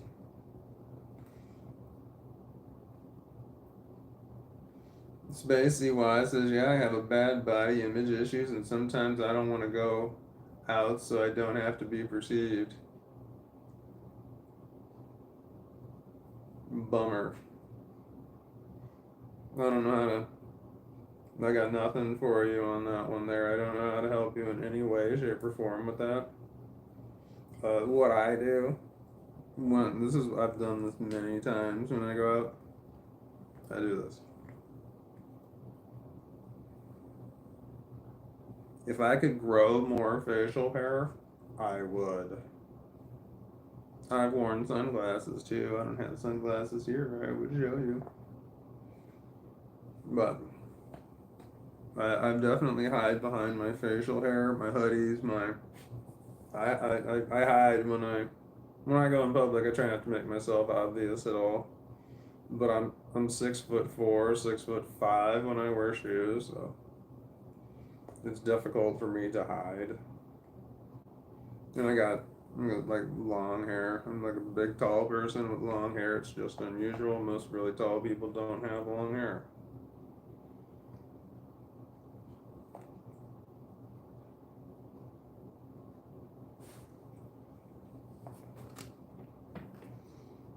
When I went out, I tried to make myself presentable. On Saturday, it was the first time that, man, what the fuck? My camera has moved. Oh, I was pointing it at the dog. But he's being very aggressive with this ball that he has. It's really making me nuts. This is throwing me off too. This is just fucking with me. I took the first time in a long time, I took my full dose of ADD medication on Saturday. It was 100 milligrams. For the 3 days, I was taking 50 milligrams because I just started taking it again. But Saturday, I took 100 milligrams. And like, wow, man, I felt that shit all fucking day. I got all my laundry done, and I got all the dishes done, and I wiped down surfaces, and then I straightened all kinds of shit up, and I gathered all the trash and threw it away, and holy shit, there was so much fucking trash. Because I started putting it in different places instead of just taking it to the correct place. I vacuumed and all kinds of stuff. And this was while I was just waiting to go to dinner with my kids on Saturday. I'm like, well, I might as well do stuff. But then I shaved I was thinking, well, maybe I need to go get a haircut. The only reason I go get a haircut is that I get them to shave the sides of my head here because it's difficult for me to get all the way up on this line without taking out some of the long stuff. And I hate it when I take the long stuff out. So I gotta like shave up here and I cannot see for shit how far I'm going back either. And I don't want to take the long stuff off the back. But so I gotta get my haircut to shave that. But I decided, well, I'm just gonna fucking do it at home. And I didn't get it all the way up or where I want it to be. It's not all pretty and stuff, but I got it somewhat. So I actually went out of my way to cut my own hair, which I used to remember doing, and I forgot why I fucking stopped doing it. But I know I was so depressed, it was just difficult for me to do fucking anything.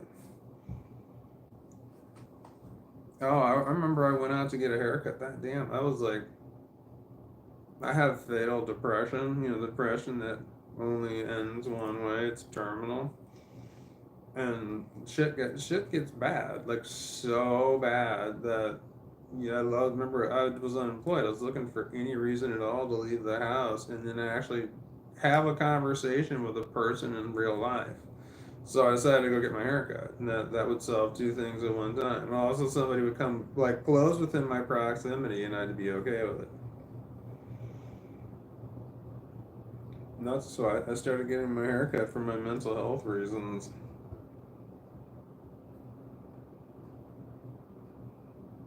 I admit it. I did not realize. I didn't think about how depressed I was when I was there because I had so much fucking anxiety about being there. God, it's difficult for me to go anywhere.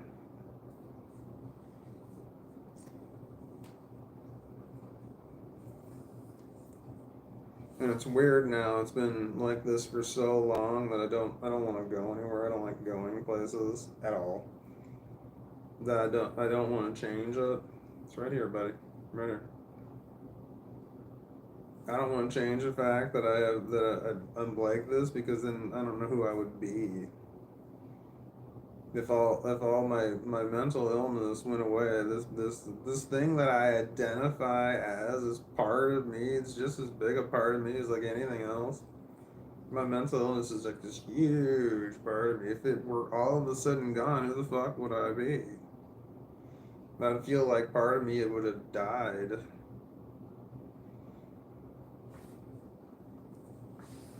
So my mental illness is such a huge part of my identity. I don't know what I would be without it because it's been like this for so long.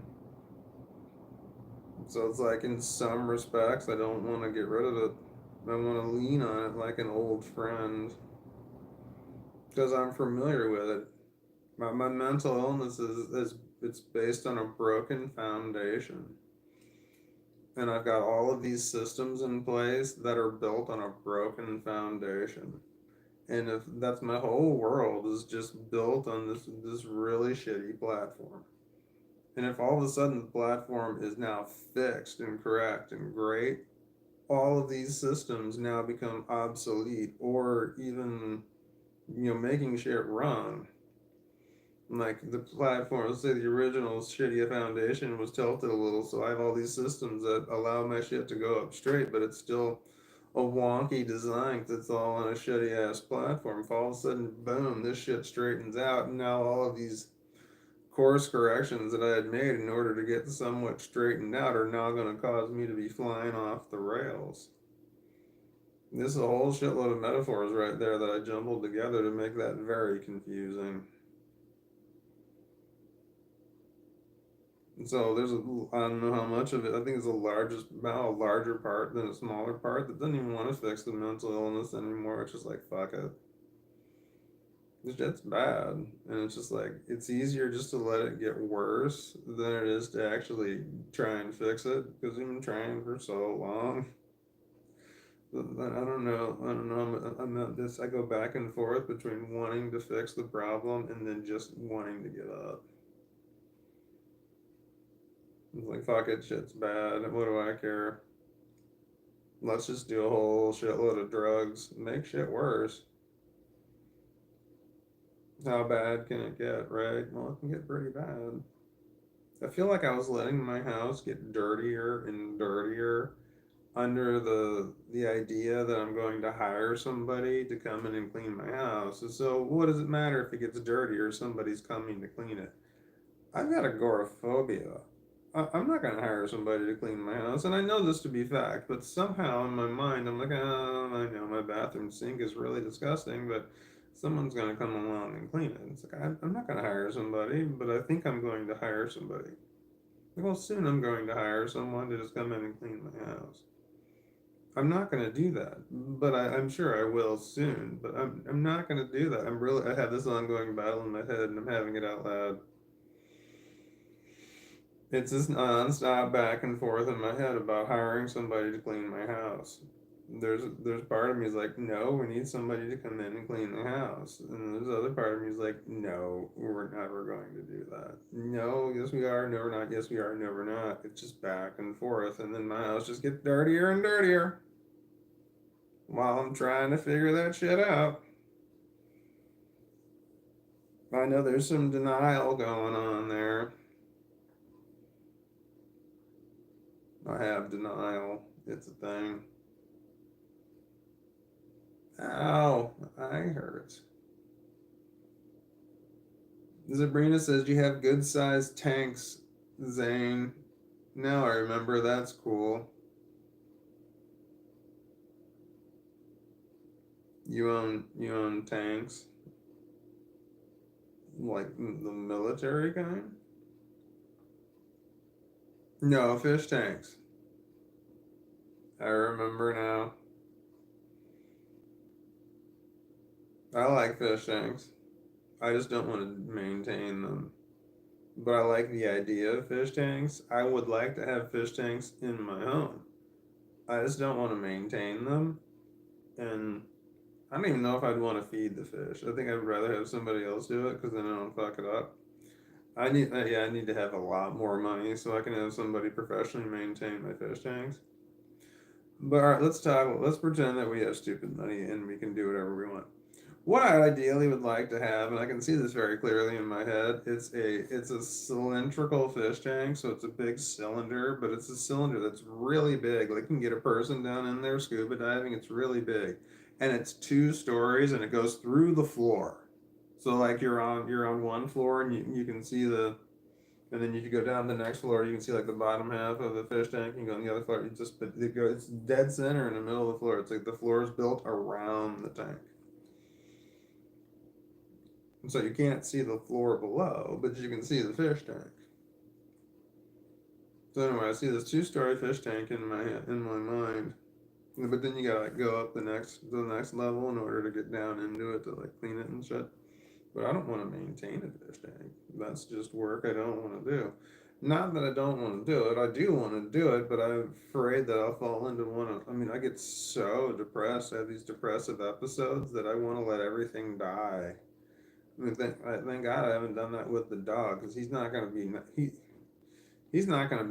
fed. I mean, that's just not gonna happen. He's not gonna allow me to not feed him. He's going to be fed. He's going to say and do whatever he has to say and do to get me to feed him. So I'm going to do it. But like other stuff doesn't stand a chance, like fish. If I get depressed enough, I just like I don't care. I don't care. My eyes are so dry. They're painful. Sabrina says I charge $30 an hour for cleaning tanks, and you have to have the stuff for me to clean. If not, I charge $60 an hour to bring my own stuff to clean your tanks. Um, that's Sabrina who said that. I would rather you clean with your own stuff than clean with my stuff because if anything goes wrong and the fish die, you could blame it on my stuff. But if you use your stuff, I can blame it on your stuff. I'm paranoid, and that's the first thing I thought. My first thought is, well, what if something goes wrong in this situation? Well, who's more liable in one way or the other? And if you're entirely maintaining it and I'm not doing anything, and something goes wrong, it can't be my fault. Or it's less likely, Your Honor. But I wish I had more water. I feel very thirsty. And my eyes are so dry, and I don't want to put more drops in them. I don't think it helped.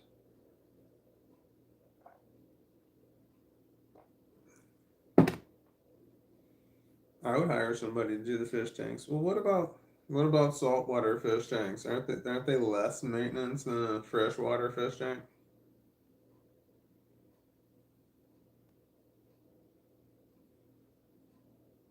Oh yeah, I don't have any fish tanks.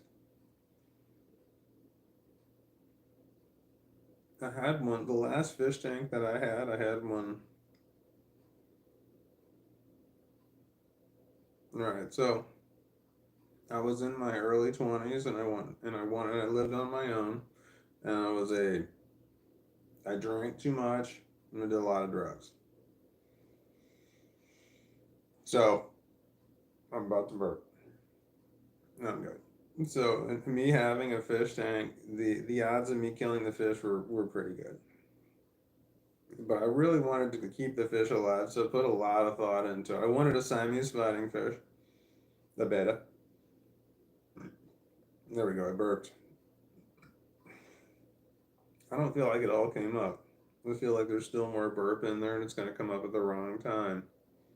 That's okay. I'm not proposing, so if it does come up during this, I'm okay. So when I was thinking about it, when I'm at home, what's where would I want to put the fish tank so that I would remember to feed the fish? That's the problem. I'd forget to feed the fish. So I got to put the fish somewhere where I'll remember to feed them. And the only place the only room that I go into every single time I was home was the bathroom. So I was like, okay, that's where I'm keeping my fish. So I found it was a rectangular fish tank, and it wasn't real big. And I put it right up on top of the toothbrush holder that was right there, and I had it all mounted right. It was up high, so you couldn't miss it. And then I had the food right next to it. And the fish's name was Waffles. And I wrote Waffles on the mirror, and I put an arrow pointed to it, and it was dark blue with a little bit of red on it. And so, because I would always go to the bathroom no matter what, because sometimes I come home and I would like go in the living room, I'd go into the bathroom, go in the kitchen, but then I'd leave again. Or I would come home and I'd go to the bedroom, and then I'd go to the bathroom, and then I would leave again. But the only room I'd always go to was always be the bathroom. So that's where the fish tank had to be. So, but I remember having people over, and they would be like very drunk. And then, like everybody would say hi to Waffles when they went into the bathroom. Everybody said hi to Waffles. Like somebody did it, and then all of a sudden everybody did it. So they just walk in there, and they would like sometimes I hear people having entire conversations with the fucking fish. Like while they're peeing. This is all guys because you can hear them pee. But I'd like hear them talking, and I'm like, because the doors were thin. It was a shitty apartment. You're like in the living room, and you can hear everything that's going on right there. People were talking. They would talk to this damn fish all the time. They turn the light on. There's Waffles right there, and they're like, "Waffles, what's up, buddy?"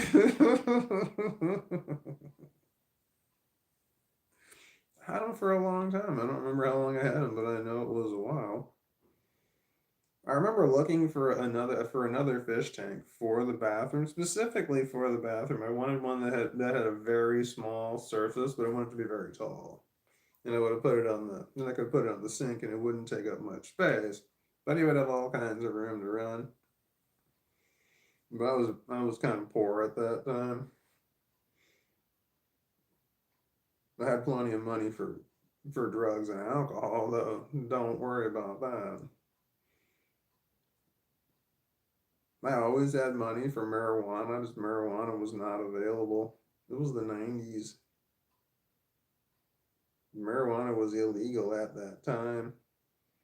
And you didn't get it every time you wanted it, and it was an inconsistent product. You got whatever there was. I didn't know there was different strands of marijuana. I didn't fucking know. I just got marijuana. I bought marijuana. I bought whatever the fuck they had. It fucking seeds in it. I remember it always sucked. It sucked, man. Having to clean marijuana sucked. Cause you gotta pull those fucking seeds out. Because if you didn't, they tasted terrible and they would pop in there, and then you would know immediately that there was a seed in there because they would all of a sudden pop. And yeah, sometimes like a spark would even shoot out of the end of it. Be it somebody who rolled a joint, they didn't really know what they were doing, didn't get all the seeds out, it'd just be like all kinds of sparking. And then someone said that it makes you go sterile if you smoke seeds, and I was like, "Oh my God, no!" I mean, that's just some shit. That was back in the '90s when someone just said some shit you didn't know. You didn't have Google, you couldn't look it up. This wasn't in an encyclopedia. If someone said smoking seeds makes you go sterile, you had no way to fact check that. So it's easier just like, well, okay, I'm just going to take that one as true because we don't want to get it wrong. Man, I'm telling you, long before you could just Google shit instantly, people fucking lied all the time, and it was just a matter of who did you believe when people talked. People would just say something. If they said it convincingly enough, you just believed it because there's no way to fact check it. Chocolate is good for you. Did you hear that one? I could go on and on about chocolate being good for it's not. Chocolate's not good for you, but people want it to be good for you so bad that when people start saying that enough times, you want to believe it. Anyway, what was I talking about? I lost my train of thought. Zayn Shalabi says, but he wasn't even eating when I spot feed. When I spot feed. Bree Bree says, hello. I don't know what that little squiggly line behind below means. Hi, Brandon Jillian Windsor, says to Zane. Hey, hey, one of my favorite nicknames. Shit, I missed out. I don't know what we're talking about. Space ZY says it's the sugar, I think. See, I don't know what's going on. I'm confused.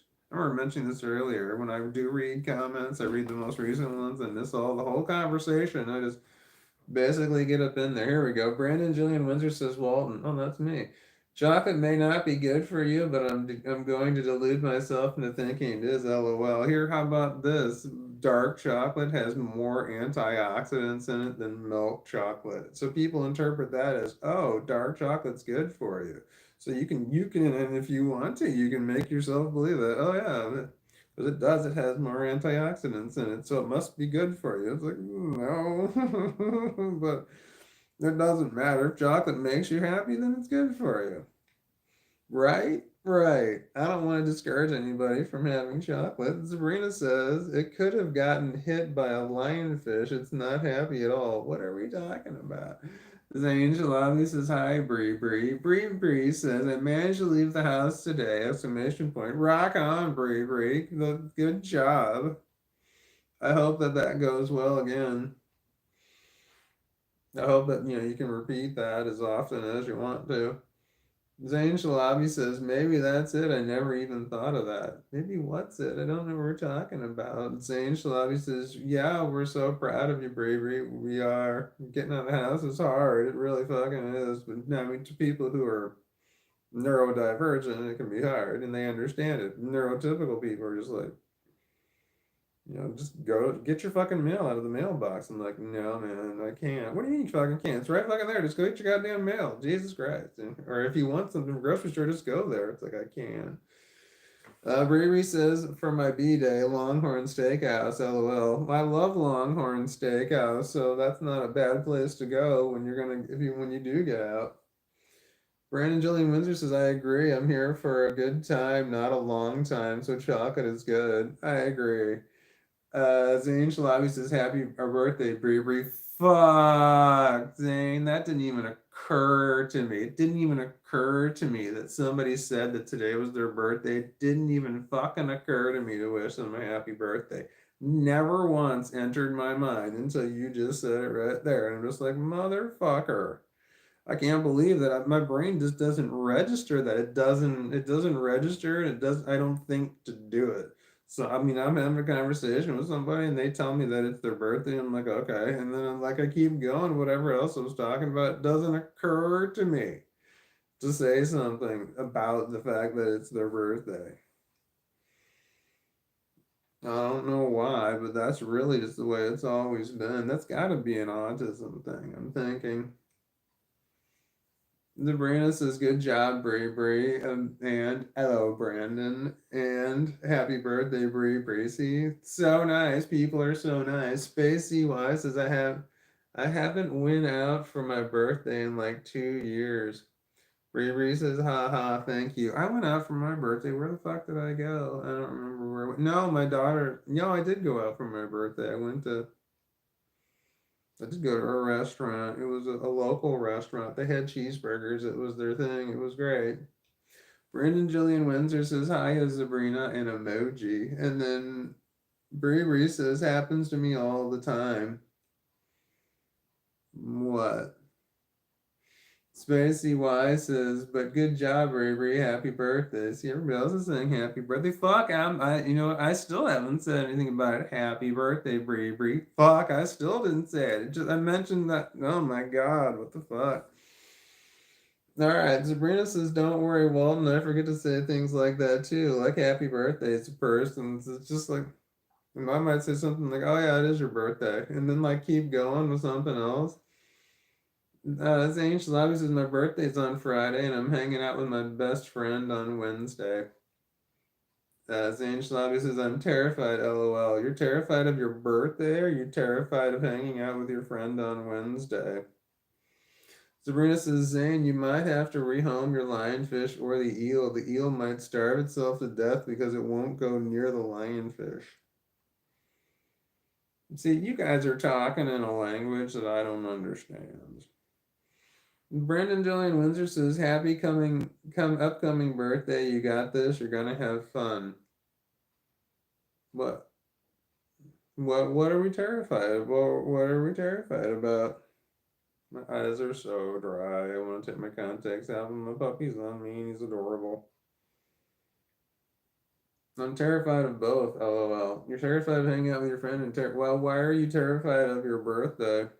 This is just another day unless you had plans. Are you terrified of your plans on your birthday? Are you terrified of growing older?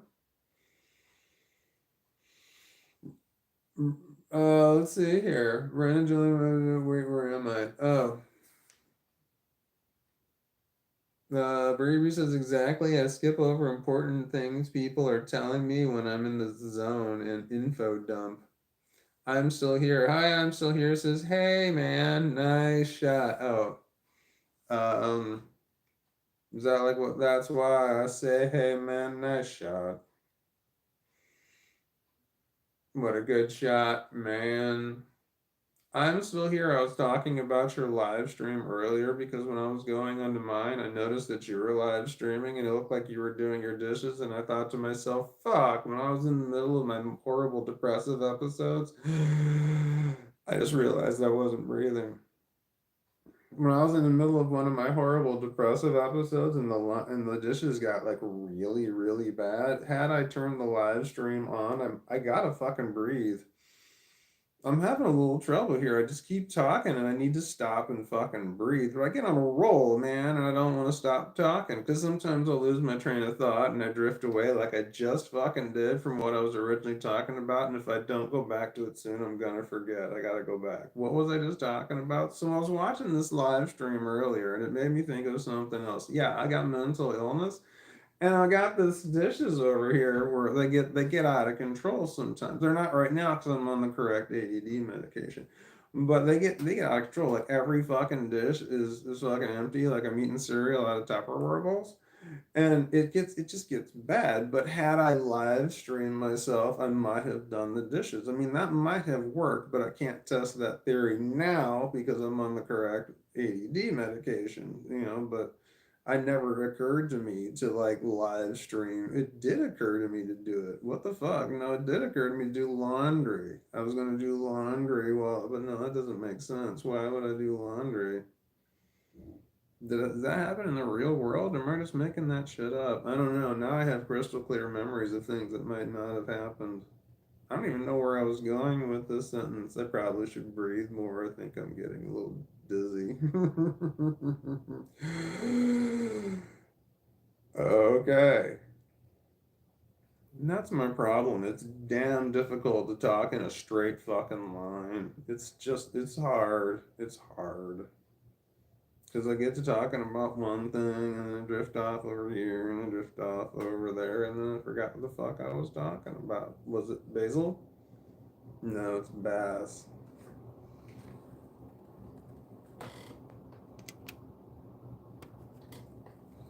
Basil. Well, now what? My eyes are dry. I need to take my contacts out. This is comfortable. I like having my hands up. I like always having my hands up. It makes me happy. This is this is hard. I can put my hands out down like this, but I don't like this.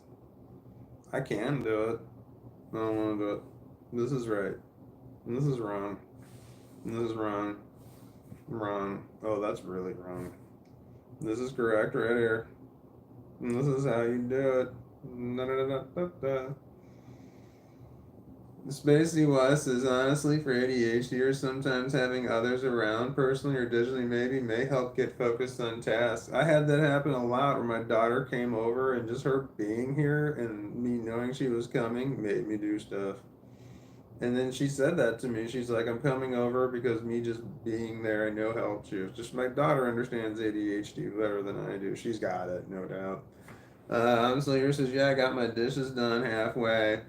And then made some delicious sausage soup from scratch for the kids and they were happy to come home from their library excursion and smell the soup. Bree Bree says, I love it. Brandon Jillian Windsor says, that's a cool shirt, Walt.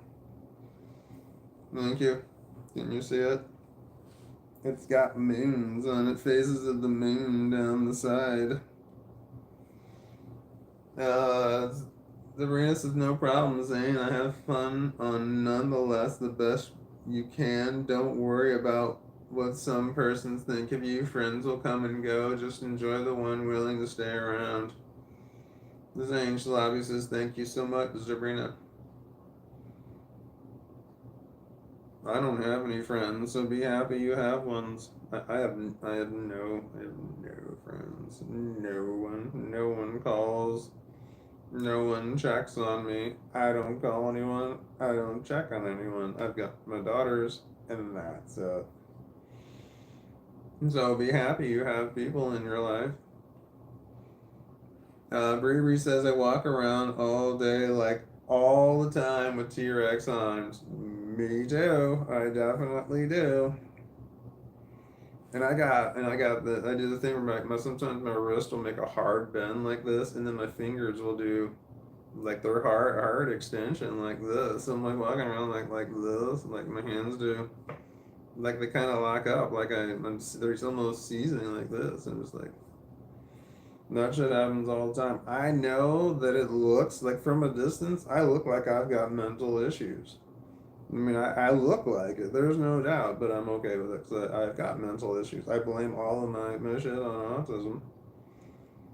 So I've got my hands up all the time, so it doesn't bother me. Then I used to keep my hands down all the time. I hated it. That's masking. Is when you force your hands to stay down when you want your hands to be up. I was forced to mask as a child through a constant berating and insulting and physical violence that I was taught to keep my hands down. That my arms were slapped down, hit down, held down a lot. It sucked. Anyway, I stopped masking. It's just easier. But sometimes I know I start and I'm like, okay, I'm gonna put my hands down. And then all of a sudden, a little bit later, I look and my hands are up again. I have no memory or conscience of ever me putting my hand back up. It's just automatic. They just come right back up. That's all the time. I do a lot of communication at my job with hand gestures. It's really loud where I work, but also I don't want to talk to people. And also, most of the people that I work with, English is their second language, and some of them are not real good at it. So I like to do a lot of communication with hand gestures. Works out well the job I'm at because there's a lot of communication. So when people say things, I do a lot of thumbs up. But because of my autism, once I've made the thumbs up position, I will hold this like they're long gone. They've walked away, and still got my thumbs up. I'm just like walking around like this, and I'm doing whatever it is that I'm doing, and my thumb is still like this, and I'm aware that it's like this. I'm aware that I'm doing it, but I'm just there's something about it that I'm unable to stop doing it until I need this hand for something. And like, so I'm just walking around. So if this hand doesn't need to be doing anything, it just locks into that position and it won't leave until I need the hand for something else. I'm like, oh, I got to pick something up, and then I'm good to go. And that happens a lot where I make a hand gesture, but it's like mostly it's just when I'm communicating with someone else, and I'm just like, I'm like, okay, like I point to something and reference to something else, and yeah, then I'm like, all right, then I just hold my finger in that pointing position, and I walk away, and I'm just walking around the finger in the pointing position. I have to consciously think to stop doing that. Otherwise, I won't stop doing it because it's just the way my hands work.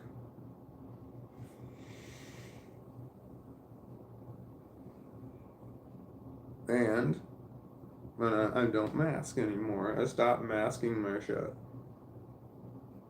Because of that, they're aware that I have issues. And they can think whatever they want. I'm okay with it. But I definitely have people who approach me like there's something wrong with me, so they approach me like I'm kind of dumb. And they kind of talk to me slowly, and they're like talking to me like, like I might have a hard time understanding what they're saying. And it's like, this has happened multiple times in my life. It's not like all the time, but people have come up to me and talked to me. They've talked to me really slowly, like, "How are you today?" Kind of thing, and like explaining something to me as if I'm dumb. I'm gonna stop them and say things like, "Yeah, I'm not dumb."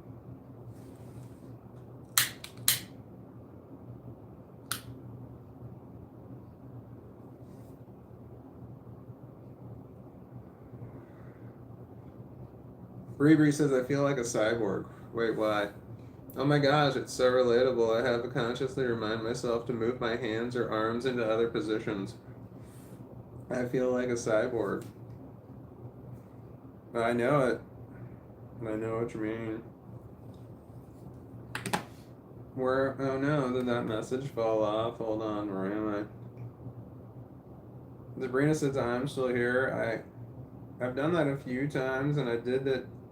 I did it onward and finding connections now, not titles. Wait, what are we talking about? Brandon Jillian Windsor says, "Oh, that's the worst. People thinking that neurodivergent equals dumb. I know that sucks, doesn't it?" Zane Shalabi says, "At this point, I want to abandon people before they abandon me. And then you're gonna look like me. And that's what I do. My friends are great. Just depression and trauma make me feel stupid things sometimes." That's from Zane Shalabi. Yeah, I'm with you on that one. I had friends. I used to have a lot of friends. I have no friends now. I've got no one. There's no one I can trust or count on because I have all of my friends have betrayed me in some way or another. And because I'm mentally ill, I could have blown that out of proportion. It could have been just I'm perceiving it something different than it was. I don't think so, but it's very possible. But I am the forgiving kind. I will forgive as soon as someone acknowledges that they've done something and they like what I need people to overly communicate when shit goes wrong and so there's a problem and a conflict. I need people to overly communicate with me and they don't. I overly communicate about my feelings when it comes to something. I will communicate the shit out of my feelings about something. I'll say this is what happened. This is how I felt about it then. This is how I feel about it now. And this is what I would like to have going forward. And I can go into fucking detail. Because I'm like, if someone I feel like someone's wronged me, I'm like, here's what you did. Here's how I felt about it then. This is how I feel about it now. This is what I'd like to do going forward. And I've had every reaction in the world of me being that way. Bravery says, I don't try to abandon people. I just find myself getting overwhelmed with being social and then withdrawal for a while. When I'm finally ready to be social again, oops, turns out friendship needs constant maintenance. Yeah, that's true. Does it? Well, I don't fucking know. When it comes to like having friends and shit like that, and one of the ways that I failed all the time was that you do have to like reach out to people in order to maintain friendships, and I don't do that. In order for me to maintain friendships, someone has to constantly reach out to me, and nobody wants to do that. Well, that's just part of the problem. I mean, I'm difficult, and I'm not that I'm difficult. I'm neurodivergent. I don't think and act, and I'm not like other people. So I have expectations of when it comes to friends. I have expectations for friendships that apparently are very difficult for some people to handle. I guess I don't know. It's been so long since I had a friend. It doesn't matter. I don't care anymore. I'm not going to have any more friends. I'm done. I'm not gonna have any more girlfriends either. Apparently, I'm done. I just gotta. Hopefully, my kids. I hope my kids live. And they maintain life. That's all I got going for me is my kids. So I'm like, I'm just gonna see what they got going on. Hopefully, they tell me stuff. I like to know stuff about my kids, but I don't want to pry. And they know I don't want to pry, but they know I want to know stuff, so they volunteer information for me to me, which is really nice. They tell me all kinds of stuff, which is great. Message held for review, that's snazzy. No. No. Yes, it's Sabrina this time. People hate me over talking and over explaining and I yell, going fuck off readily, fuck I'm done, and walk away. Yeah, you wrote fuck in there twice. Of course they're gonna block that one. I love it when people over explain things to me, just so, I mean, as long as they're okay with me stopping them when I'm like, all right, I got it. But I'd rather somebody over explain something to me and me stop them from talking than have somebody under explain something to me and now I don't know what the fuck's going on. I need someone to be crystal fucking clear with me. I ask point blank questions, and that's the problem. I ask all my friendships have ended because I ask these questions, and then I don't get any answers to them. Oh well, doesn't matter. I gotta stop thinking about that shit. Nah, Bravery says then people think I'm a jerk because I will reach out after months, years of being MIA to me, and I feel like no time. Oh fuck, what does that say?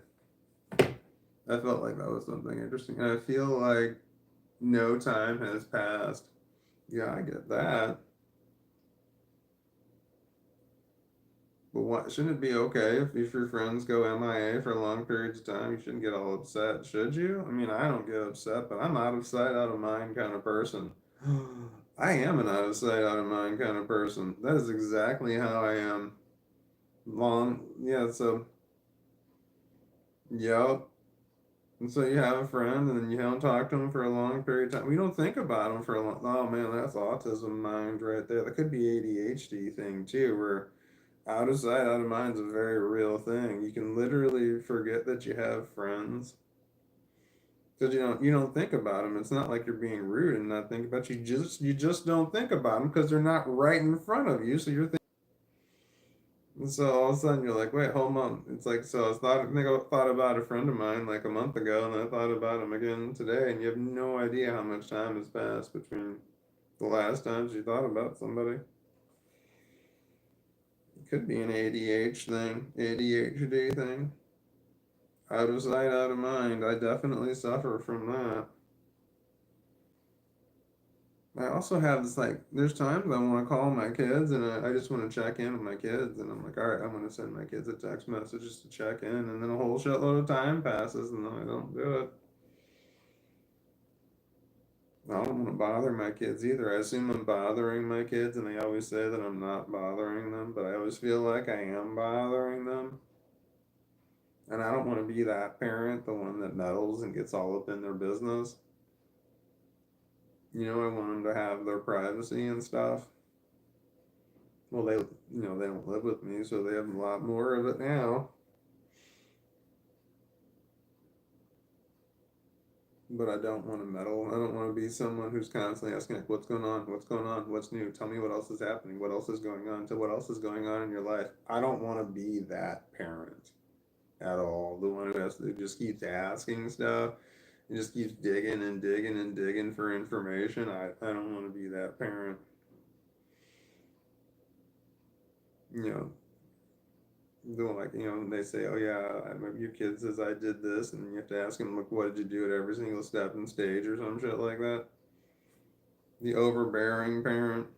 I don't want to be like that. My daughter had, and her mom was incredibly horribly overbearing. And so because of that, in order to try and, I want to know what's going on in my daughter's life, but in order to balance her out, I tried to give her as much freedom as I possibly could. I tried to be the exact opposite of what her mom was. And I used to tell my daughter that I'm like, I'm not asking you any questions about what you've got going on. I'm not prying in any way, shape, or form, even though I want to know what's going on with you because I'm trying to balance you out. And I said this all the time to my daughter. I'm like, I'm trying to balance you out because your mom is so insanely overbearing. I'm trying to not pry in any way, shape, or form. And I'm letting you know that both of these are not the real world. What I'm doing is not real. What she's doing is not real. You need to balance yourself out somewhere in the middle of what's going on here. Don't do what I'm doing and don't do what she's doing. You've got to reach a middle point. But I told her all the time, I said, I'm trying to balance you out. Like, I let my daughter eat what, when she was with me, when we had joint custody, I let her eat whatever the hell she wanted. We would go to the grocery store, I'd let her buy whatever she wanted, and then I'd let her cook and prepare whatever she wanted to eat. And some of the stuff was like, I was like, man, I don't know if I should let her eat that or not. But but I wanted her to eat, have and eat whatever she wanted to because she was at her mom's house. Food was very strictly guarded. She was only allowed to eat at certain times and eat certain foods, and it all had to be approved in advance. All kinds of shit. Her mom always wanted to know, what are you eating? What are you doing? What are you doing? It's like always wanted to be all up in my daughter's business, and my daughter just wanted to eat and be left alone. And so I made it a point to always leave my daughter alone when she was eating. I'm like, I just wouldn't bother at all. But when my daughter would cook, she would cook like more than just for her. She would cook for me. So and then she'd say, come on, eat with me, eat with me. And I would say to her, I'm like, do you want to eat first? And then I'll eat after. She's like, no, sit down and eat with me. I'm like, I don't want to be like your mom. I'm trying to give you your complete and total freedom. Like I wouldn't even want to get up at my daughter's. I wouldn't even ask her what she was cooking while she was cooking it because I wanted her to. I didn't want her to think I was meddling. Because that's where mom would do. First question, what are you doing? Ah! That kind of thing.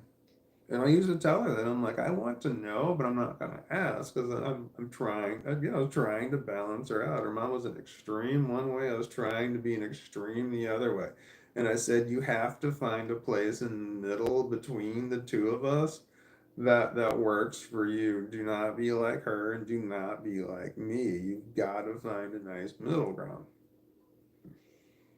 So I don't know if that's the correct way to parent or not, but that's what I did with my kid. Like her mom used to give my daughter like horrible bedtimes, like 9:30. My daughter was a fucking teenager.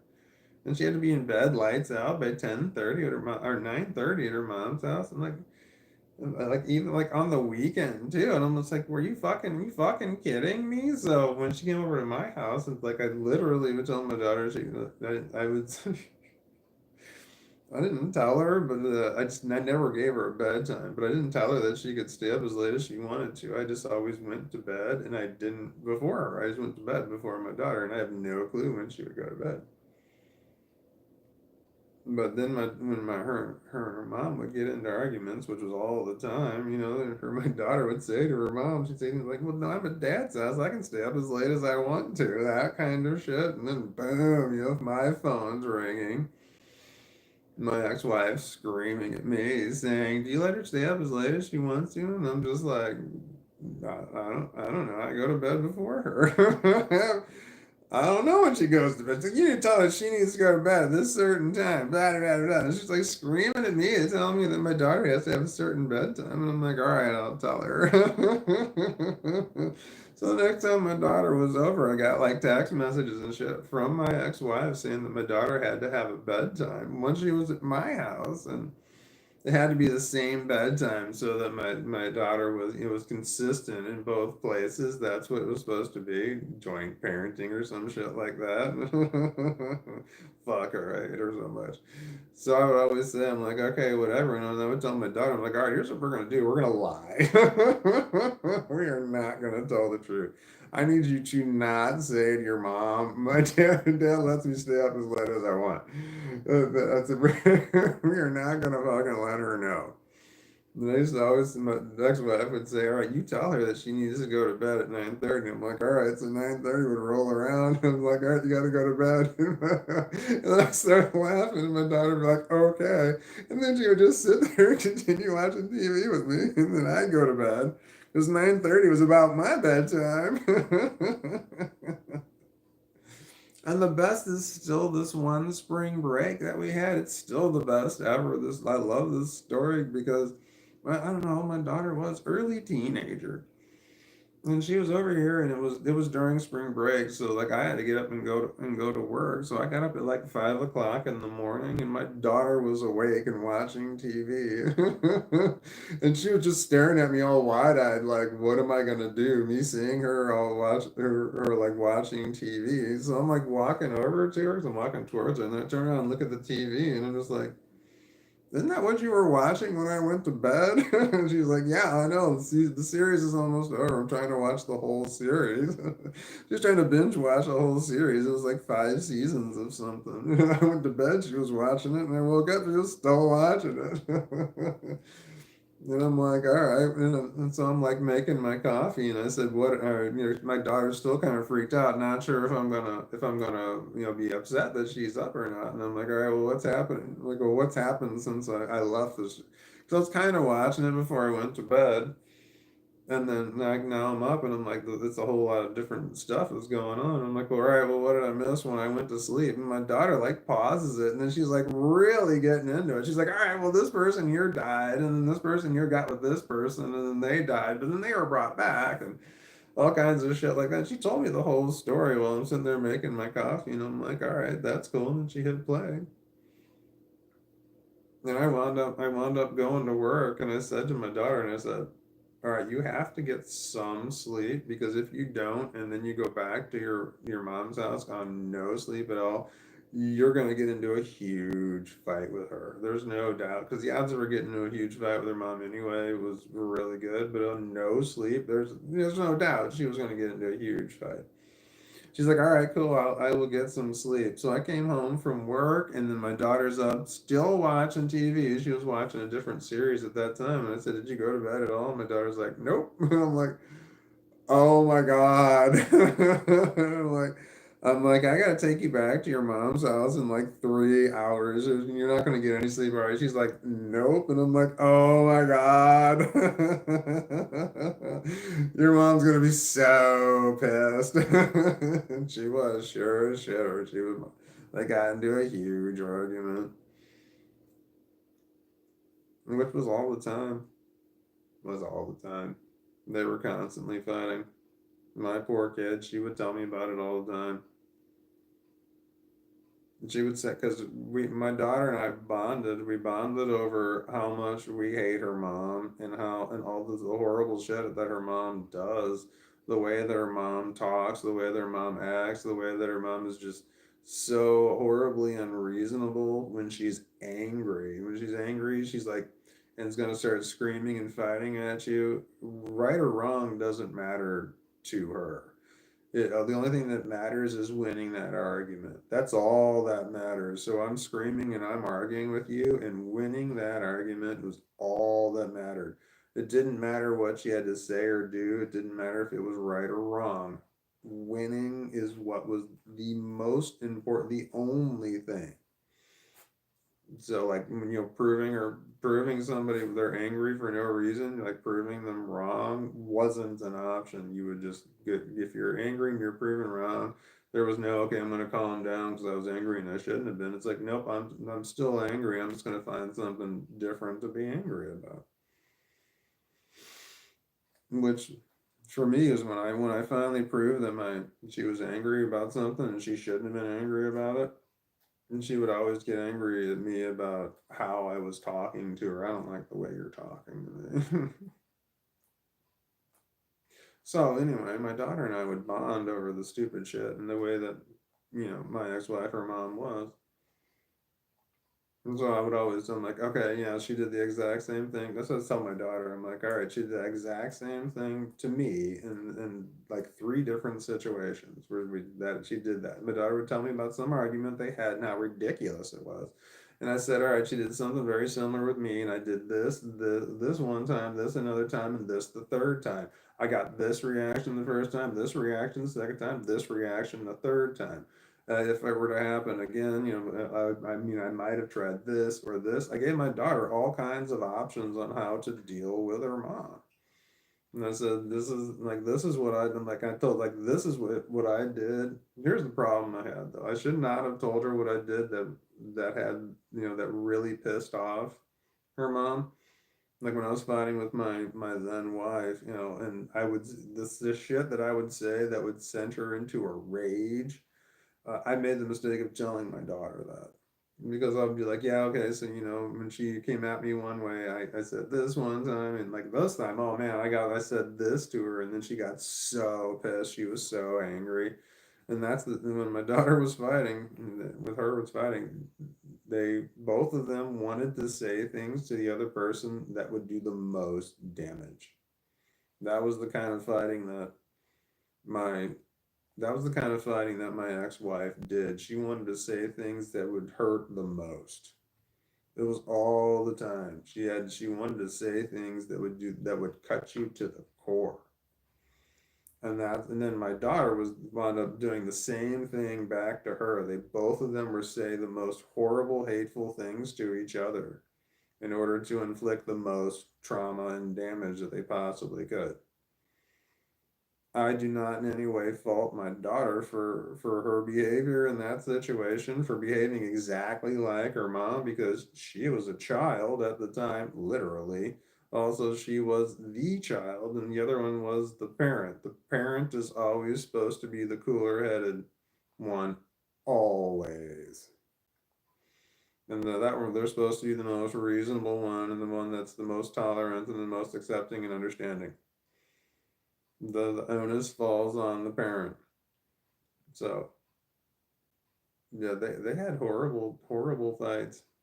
My daughter and I didn't have fights like that at all. When I got angry at her, if my daughter even suspected I was angry at her, she shut down because she got upset. She did not like it when I was upset with her, like to the point that I would be angry at her and I would have to force myself to calm down before I would talk to her because I'd be afraid I was scaring her.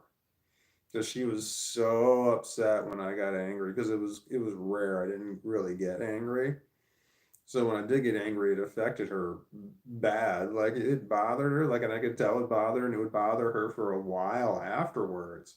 So it was tough because I would be pissed and I'd want to scream at her, and I'd be like, "Fuck, I'm so angry right now, but I've got to calm down before I talk to her." That was so damn hard. Like it was so damn hard to do. But I did, because when I would go up and just straight scream at her for being when I was mad, I didn't like who I was afterwards. I didn't like how she was afterwards. So parenting is hard because she didn't scream back at me. She would just be like, get all. So we didn't argue for that. I guess that was easier. Also, I'm pretty easygoing. Kind of let her do whatever she wanted. But she never really did anything, so letting her do whatever she wanted didn't really bother me. She didn't really go out. She didn't really have people over. Brandon Julian Windsor says, Walton, I wish more parents understood they're supposed to be the level-headed ones in the relationship. Oh, yeah, oh, the whole time. The whole time. The parents are supposed to be the one. If there's a problem between the parent and the child, that is the responsibility of the parent to fix that. Every single time. Because I'm a parent, so a parent is, I'm looking forward, me looking forward is me watching my children's lives. That's me looking forward. My children looking forward is them watching their children's lives. If they're watching my life, they're looking backwards. And that's not what I want for them. I want them to be looking forward into their future, which is their own kids' lives. So they shouldn't be looking at me at all. So it is not their responsibility to maintain a relationship with me in any way, shape, or form. It is my responsibility to maintain a relationship with them because their focus needs to be on their future. My kids don't have kids, so they're not focusing on children right now, but they need to be focusing on their lives and getting their shit together and doing their shit they're supposed to do. And getting their shit figured out. They should not be worried in any way about what I've got going on. I've been on the planet for 27 years longer than my kids have. So I've got more shit figured out than they do. So I have the time to work on the relationship. I have very strong opinions about roles that the parents in children are supposed parents and their kids are supposed to have. I'm very particular about it. Like, for example, it very well could be that my daughter's mother and my daughter like are just both don't want to talk to each other and then don't have no desire to fix that or like blaming it on the other person is what I'm thinking. I think that's what my ex-wife is thinking, that she thinks my daughter's wrong. They're blaming my daughter. I don't know, like thinking it's all in my daughter's head. So like it's waiting for my daughter to come around and come back to her. And it's like that's not. I'm saying that's so wrong. That's not what I'm trying to say. I just don't know how to say what I'm trying to say. But my ex-wife is like she's got her pride. That's what she's got. That's what's very important to her is her pride and her reputation is being seen a certain way. So she's just like waiting for my daughter. Anyway, my ex-wife, it's her responsibility to maintain the relationship with her daughter, and she's not doing it. And she probably expects like I'm very sure that my ex-wife expects my daughter to. It's like she thinks it's my daughter's responsibility to maintain the relationship with her. I'm very sure of that now that I think about it. Like call your mother, that there's that phrase, call your mother. It's like no, it's not your responsibility to call and check in on your parents. It's your parents' responsibility to call and check in on you. That's the way that works. If your parents are having problems, some sort of issue of any kind, your parents need to call you and they need to tell you if that's the kind of relationship you have with your kids. It's not like your parents have a problem and they're going to sit around and wait for you to ask them if something's wrong. That's not the way that shit works. That is the way it works in reverse. If the kids have something going on, it's not their responsibility to tell their parents if their kids are adults. They can if they want to, but they're not required to tell their parents. But the parents are, so if like the kids are, if the I don't have a good example for what I'm talking about. Anyway, so my ex-wife or my daughter's mother believes that it is my daughter's responsibility to maintain the relationship with her. And I wholeheartedly disagree with that it is my daughter's mother's responsibility to maintain the relationship with her daughter. So the fact that the two of them are not talking, there's no communication at all there, I 100% blame on her mother. Not on my daughter. Not in any way, shape, or form. Also, I know her and she's a horrible bitch. That has something to do with it. But that's just my opinion. If anytime I hear that there's a problem between children and between parents and their children, then they're all adults. We're talking everybody's an adult in this situation. And that means that it's the parents' fault. In my opinion, is there's more shits on the parents than the kids for not maintaining that relationship. Now there's extreme circumstances, like if the kid's a horrible drug addict, that can that's an extreme circumstance, but if you're just arguing and you're not talking, and yeah, anyway, if you're a parent and you're expecting your kid to call you, that's not good. That's wrong. I think the parent should, anyway. I think I've said enough on this topic now. What else are we talking about? What else is going on? Oh no. Hi, Wee Yin.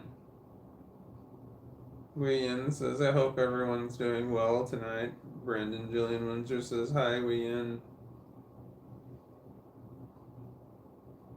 Zane Shalabi says, parenting is hard. That's why I never want to become a parent. LOL. Yeah, let me just tell you about me. I've got nothing. Literally, I've got nothing. I mean, I got shit, but I mean, the shit that matters, that really matters, I got nothing except for my children. That's all I have. That's the literally only thing that really matters. I got stuff, like even the dog. The dog's great, but it doesn't. It's just a dog. It doesn't compare to my children, and so to me, they like I love my children more than life itself, and I mean that literally because I mean, love them more than I love my own life because if they weren't around, I wouldn't be around. They're the only reason that I'm still here is because I have my kids. And so, in my world, the entire meaning of life is my children. So being a parent to me is literally the most important thing in the world. So I know that people say things like they don't want to be parents. If I wasn't a parent right now, I don't know where I would be. Can't imagine even being here at all. My kids are my world. They're my everything, and they're the only reason I'm still here.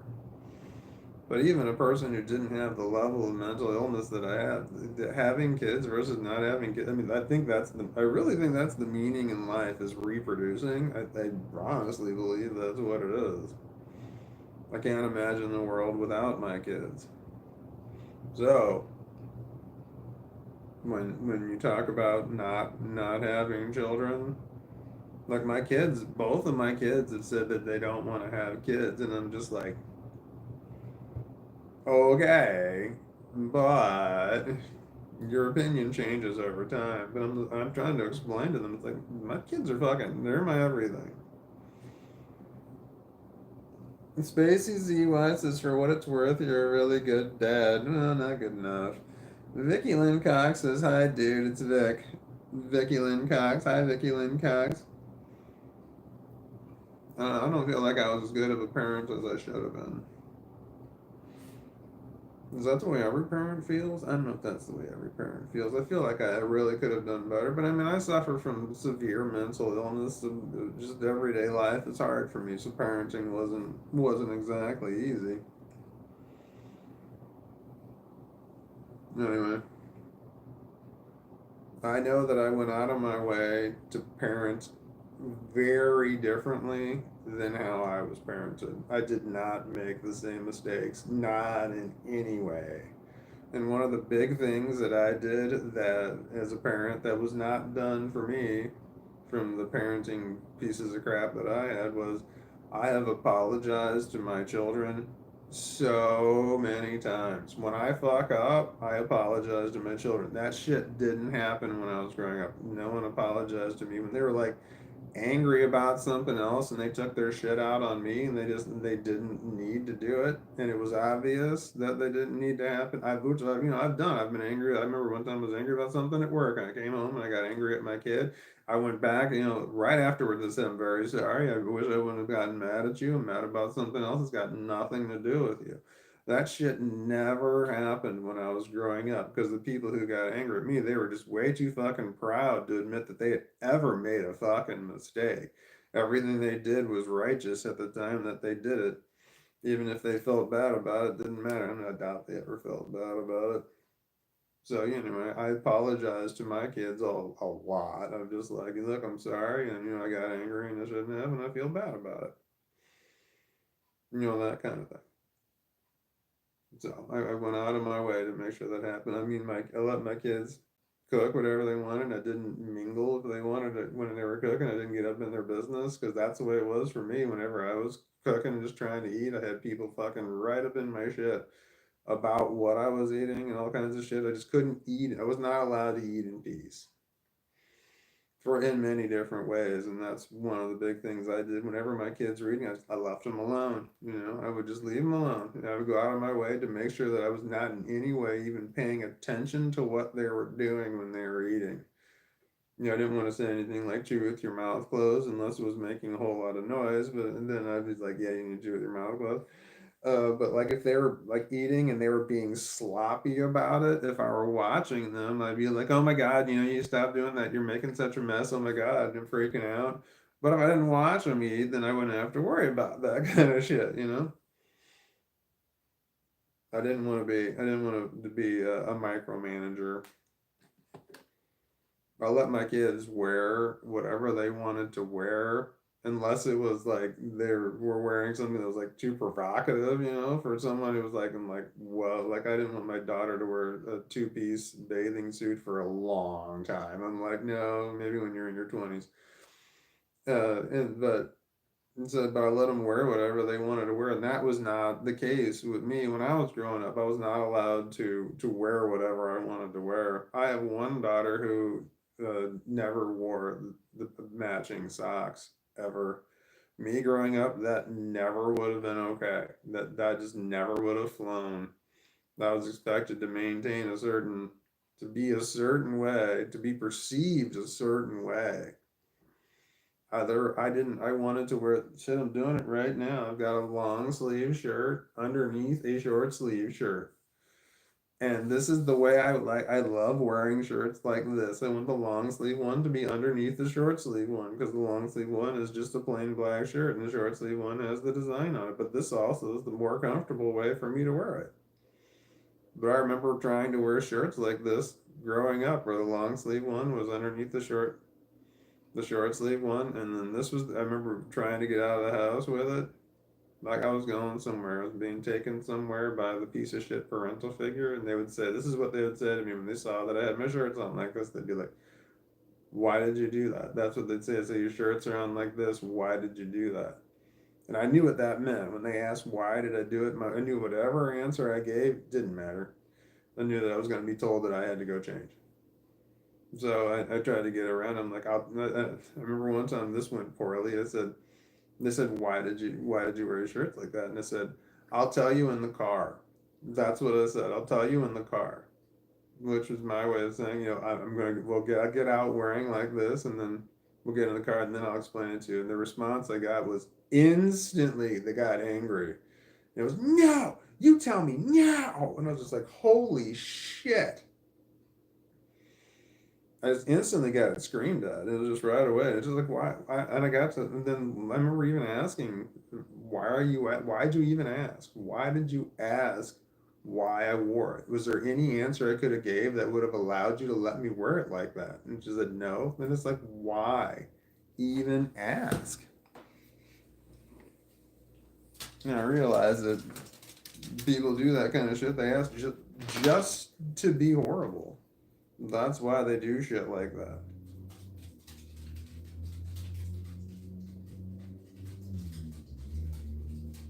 if I'm doing something that you don't approve of, and there's no reason I can give you for doing it that will make you approve of it, why would you ask me why I'm doing it?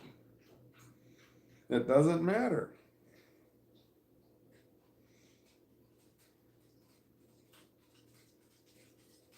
Like, if I'm taking a baseball bat and I'm beating your car with it, you know,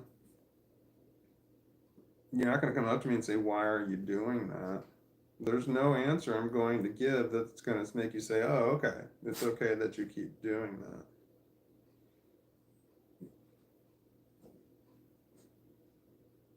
that. Anyway.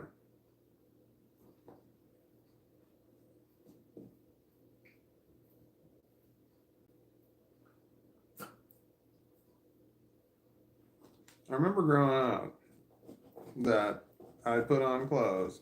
Like I was going out somewhere with somebody, and they would have to look me over before I could go out. And if there was anything at all wrong with what I was wearing, they had like a small stain somewhere, something, anything at all wrong, that would be the only thing that would be said about what I was wearing.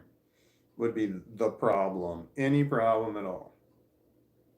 So they would look at me and like they would look at my appearance and point out what's wrong. Every single time. Compliments didn't happen. It was always find the flaw. And it was like a game. It was like make a point to try and find something. Like I'm not capable of dressing myself on my own. I need guidance and directives from somebody in order to do it because I'm not smart enough to do it. I had a shitty childhood. I really do hate those people. Both of them. One of them was a horrible bully, sadistic tyrant, and the other one let it happen.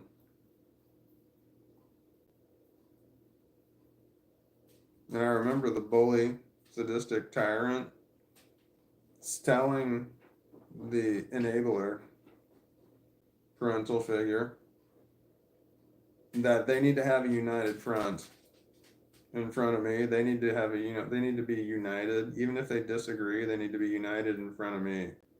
Which is something that the piece of shit bullying horrible parent will always say. We need to have a united front. When I'm screaming and being terrible to the child, we need to have a united front. You need to have my back.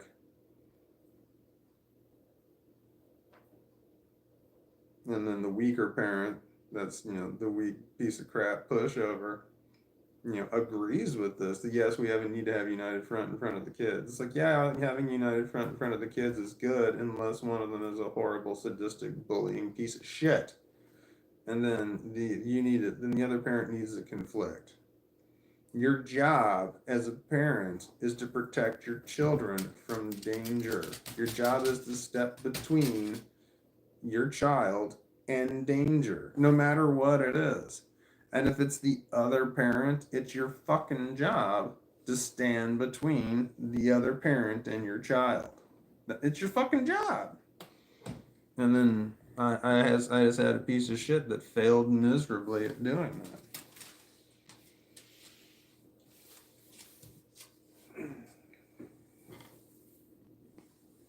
Anyway, that's one of those rules for parenting that I have that I feel very strongly about. Your job as a parent is to stand between your child and danger. And then if you're not there, your job is to teach your child how to protect themselves from danger when you're not there. So yeah, your job is twofold. When you're there, you stand between your child and danger. And then when you're not there, you have prepared your child to handle the danger on their own. That's it. That's parenting.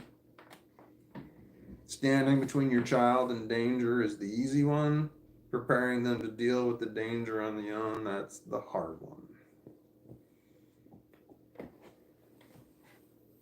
Anyway, that's my opinions on parenting.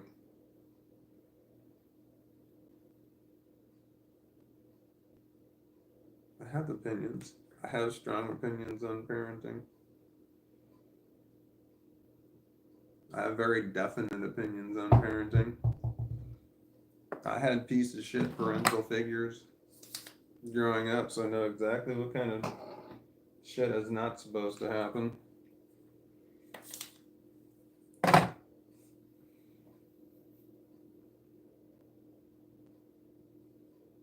I gotta stop talking about this. I'm gonna get angry or sad.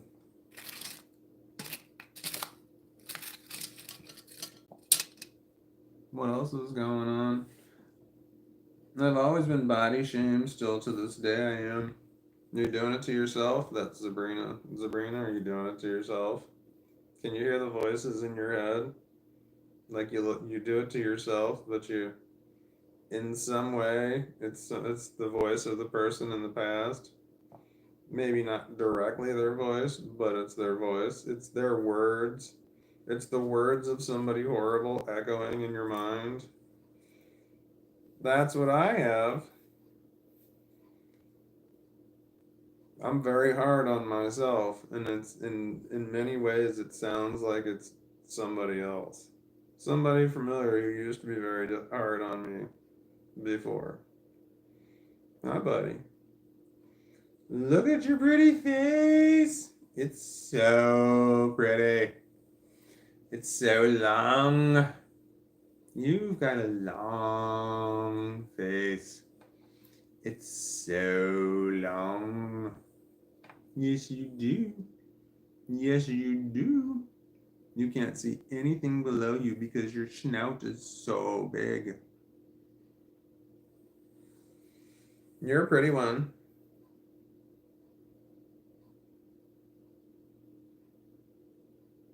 You're my best friend in the animal category.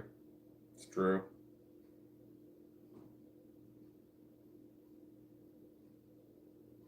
You're a dog. You are. You're a dog. You're not a person. You're a dog.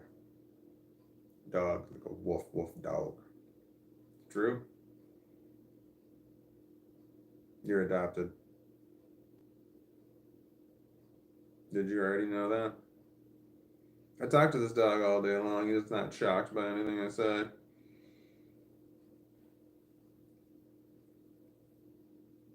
Vicky Lynn Cox says same for all sorts of reasons. Brandon Jillian Windsor says Yoda, the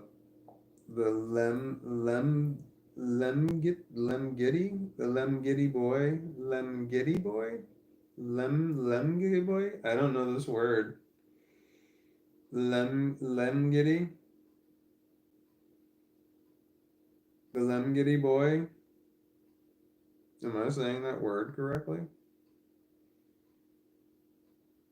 You're so pretty. You are. You're a pretty dog. You're staring at me and I don't know what it means. But I do want something to drink. Are you look? Is it bedtime? I've lost track of time and space. Lengthy.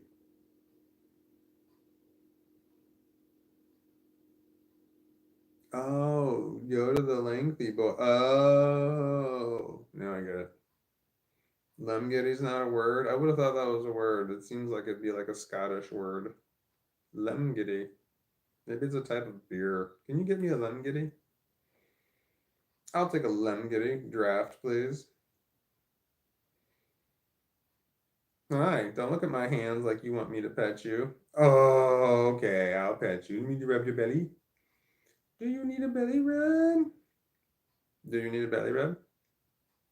I need to get some water. I need to get something. I need to take my contacts out. If I get up though, I might have to go to the bathroom. I probably should get up because I'm almost 50 and I've been sitting in the same position for over an hour now. And when you're this old, you can't sit in the same position for that long. It's just not good for you.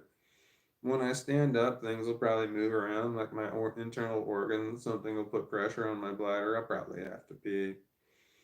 I know I need to get a drink, so I need to get a drink. I need to stretch. Probably have to pee. Take my contacts out. At that point, I probably wind up going to bed. Now there's a dog in my face. Ah!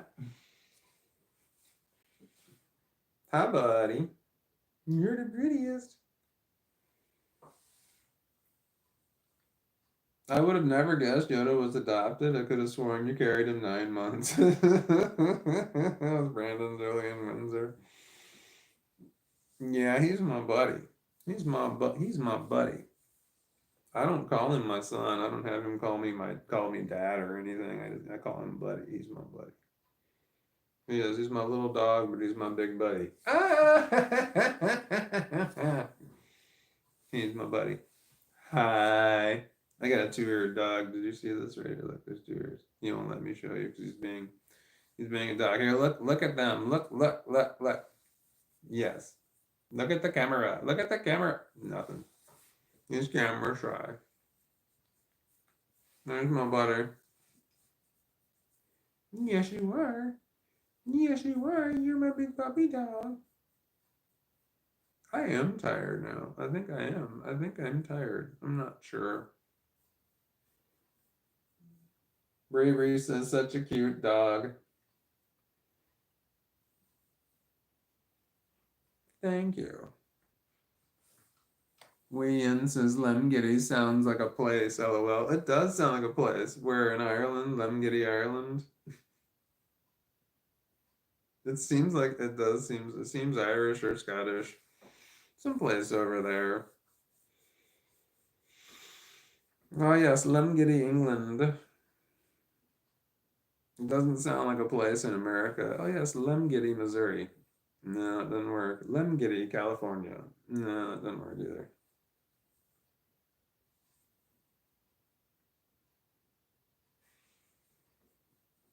Yeah, just a big puppy. I got a big puppy dog. He's my buddy. Yeah, I got you. He wants me to pet him.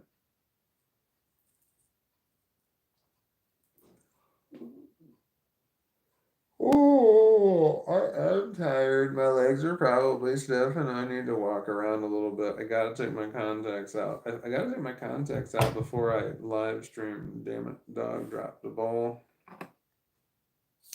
I gotta get my ball picker upper.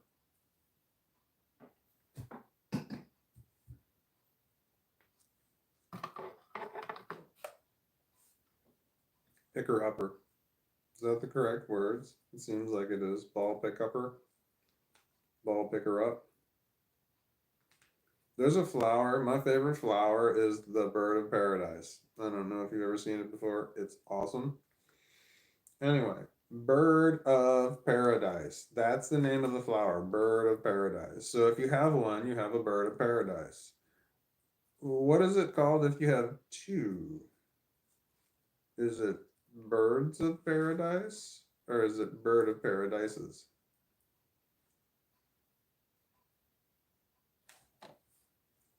Anyway, I don't know what the plural is of bird of paradise. But it's my favorite flower. It's really cool. It goes out into a big old point and then the little, like fans up. The flower part fans up. They're common in Florida. Not real common in Missouri.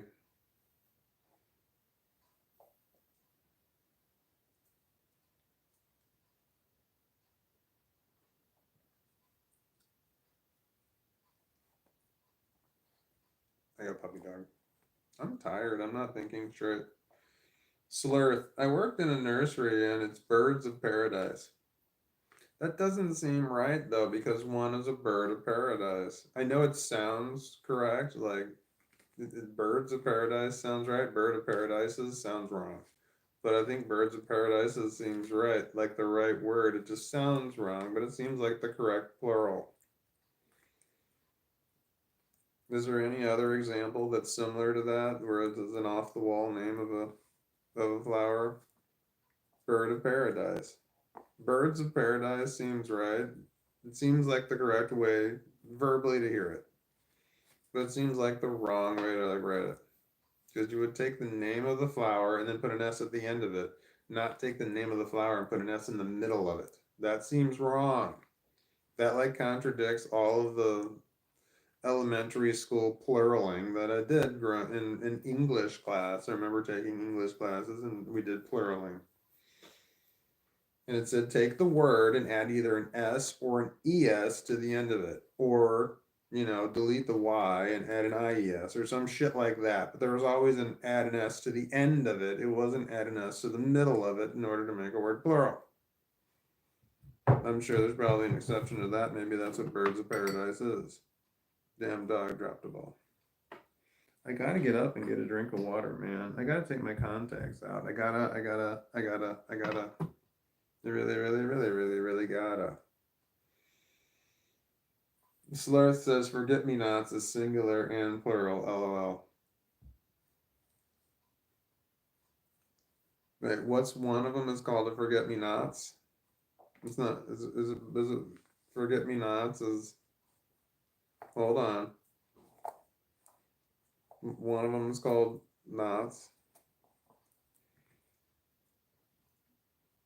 I do not know how to read your name. I don't know what language that is. It says, what's the dog's name? It looks like your last name is Jewel. What's your dog's name? Yoda. This is Yoda. He's a Dachshund. He's 6 years old. He has what's called classic black and tan markings.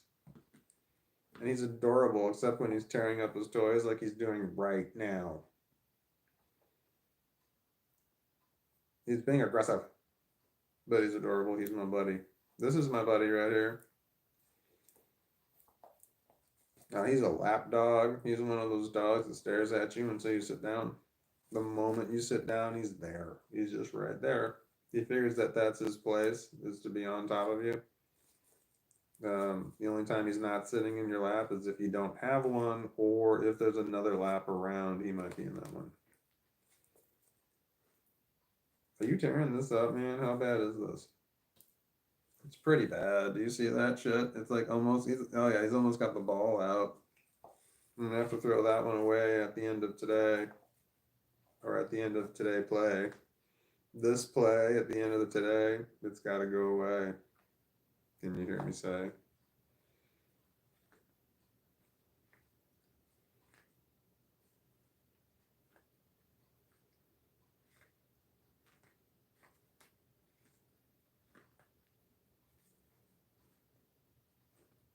You're adorable. I need to get some water. Alright, it's gotta go now. No. He wants it so bad. He thinks we're gonna PLAY. We are not gonna PLAY with this one because it's too much. Come here. Come here. Move it.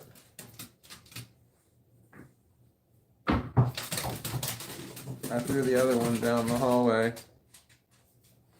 I don't think he's gonna come back with it though, because I think he wants this one. But I got to throw it in the trash because it's all messed up. He didn't come back with the other one that I threw. Hold on, I'm gonna turn you sideways.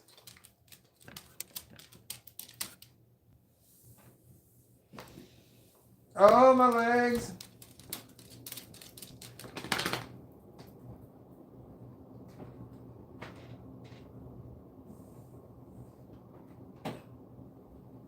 Scissors.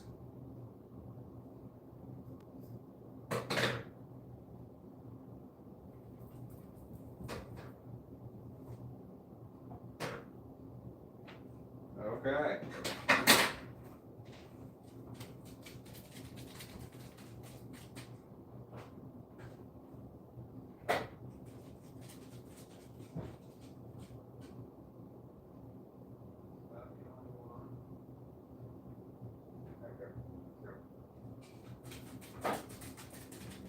I don't have anything. Nothing for you. Go away. I gotta drink water. My legs are rubbery. Rubbery. Oh, my legs are rubbery. Rubbery. I'm getting water.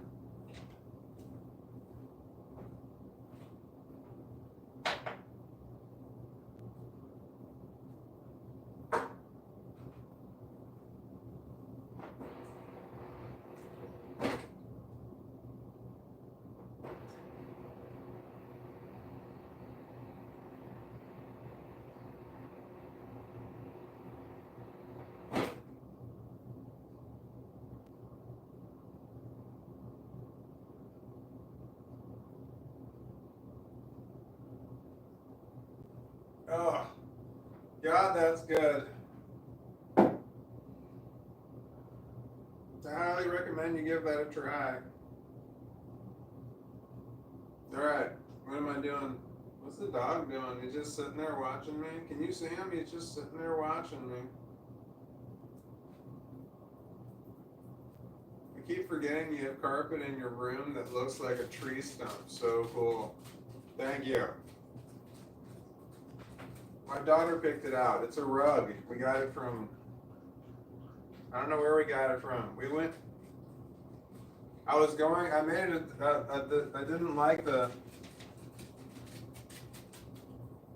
had something to do with the dog. There was some major reason why I had to have a carpet, and I had to have one immediately. I didn't know what it was. But it was some weekend, and I was like, yeah, I gotta go buy a rug, and I'm buying one today. And my daughter's like, can I go? And I'm like, yeah, okay. And I was looking at a completely different rug, and I was looking at something that had a lot of color and shit in it. And my daughter pointed at this one, and she goes, that one. And somehow I didn't even see that one. And the moment she pointed to it, I'm like, yeah, that one. And so I got this one. Oh, I'm standing in the middle of it.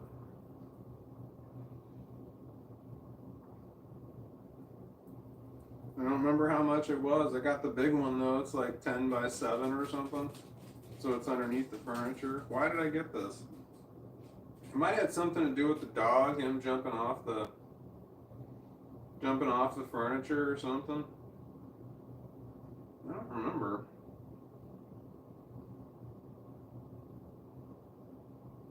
Anyway. Yeah. Hold on. I gotta move shit around. I gotta take my contacts out. They're in my eyes. I have contacts in my eyes. My eyes are full of contacts. Contacts. Alright, hold on. Hold on. Oh, I'm not standing in the correct place. Alright, hold on. Hold on. If you get pajama pants, you gotta get ones with pockets. Because, I mean, you always have your phone, right? So don't buy pajama pants that don't have pockets. That shit doesn't make sense, man. You gotta have pockets in your pajama pants. Shit's important. I see that dog trying to jump up into my lap. It's not there. Hello? I don't know at what point you have a lap and what point you don't have a lap. Alright, I'm turning off my television. There it is right there. That's me on there. There I go. Alright. I'm gonna go that way. I'm gonna turn the light out. Don't be scared. Oh man, I didn't turn the light on in the bedroom. No, I'm kind of scared. I'm getting there. Do you see that light right there behind me? That's my kitchen. That's the lights that they're always on. I don't turn them off. They're on all the time, but now I'm walking into my bedroom. It's not on. I'm going to talk to my... Here, I'm going to see if I can get this in the right view. All right, hold on. Alexa, turn floor lights on. Nope, didn't do real good there. I tried, though. That's the chest of drawers. That's the dresser of drawers. That's me. Supposedly. Is that a message held for review? No, that's a old. Hold on, there we go. Alright, I gotta plug my phone in. Hold on, don't go anywhere. I gotta take my contacts out, they hurt my eyes. That one's at 51%. They must have had an update on the phones recently, because my phones both of them are starting to die really fast now. This one's at 92. Oh, I had it plugged in while it was sitting there. Alright.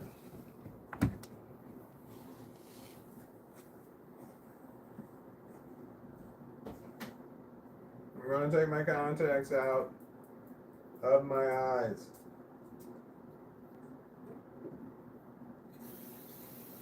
I'm washing my hands with soap and water.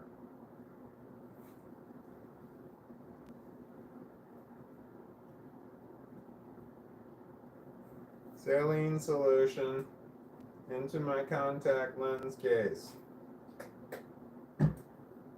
I know this is riveting.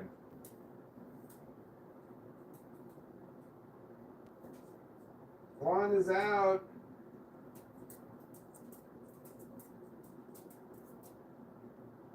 Two is out.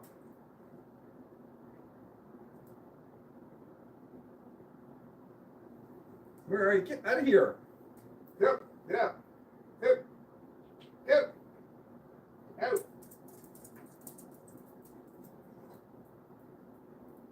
This bathroom's not big enough for the both of us.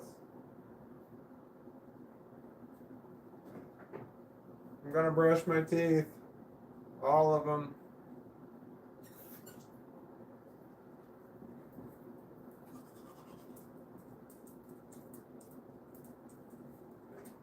Get out! Out! Yep! Out! Out!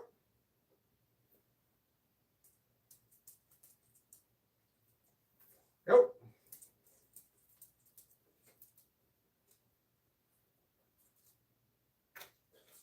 Yep!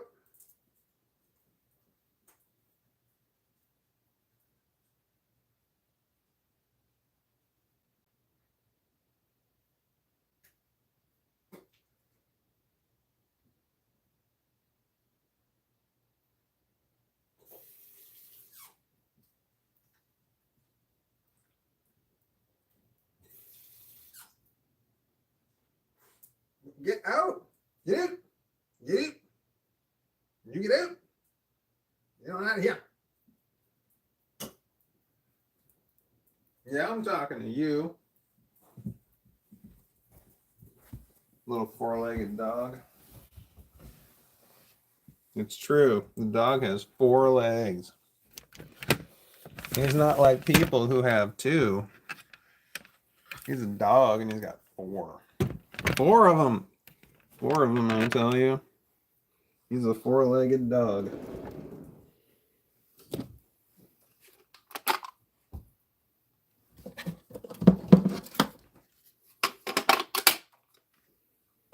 Light.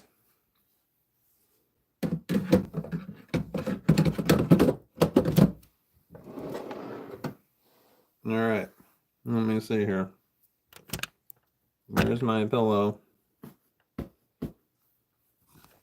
I had lighter colored sheets, like so you could see the dog, but like a big old hole got torn into them because they got all worn out. They wore out to the point where they tore. It's like, I don't know how long I had that sheets, but I wore them out, which is a good thing, I guess. I got my money's worth out of them.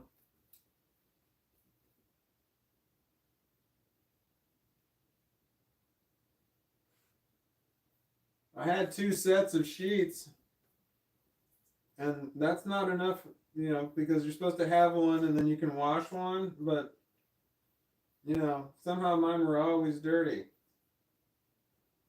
So I wound up buying like 4 more sets of sheets. And then somehow they were still all dirty.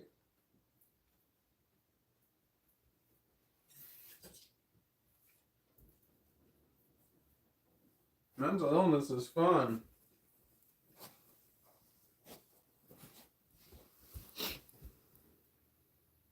Okay, let's take a look here.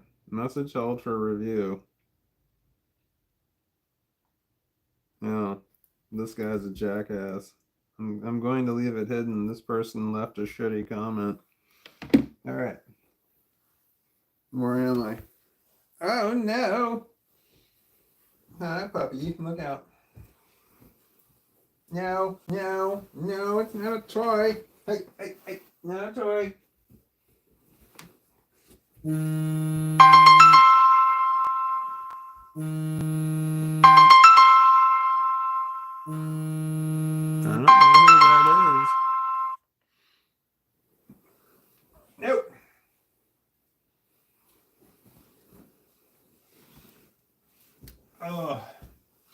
There we go.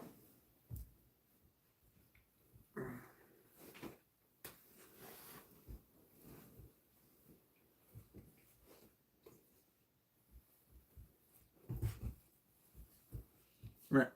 Come here, puppy. Yeah, you're the sweetest. Come here, buddy. Oh, that's my buddy. Ah, come on. Come on. Come on. All right, go away. He's gone. He left. My puppy left me. I guess I'm sleeping alone. I think if it's just me and the dog, I'm probably still sleeping alone. All right, come on.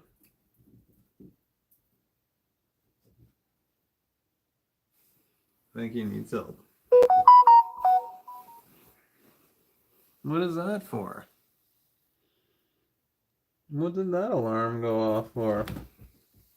Hi, buddy. Did you make it up here? Did you want your BALO? Where is it? I'll get it for you, buddy. There you go. Poor guy. He couldn't jump up onto my bed with the ball in his mouth. He's not that coordinated. Get off my blanket. There we go. I've got the best dog. I've got the best dog.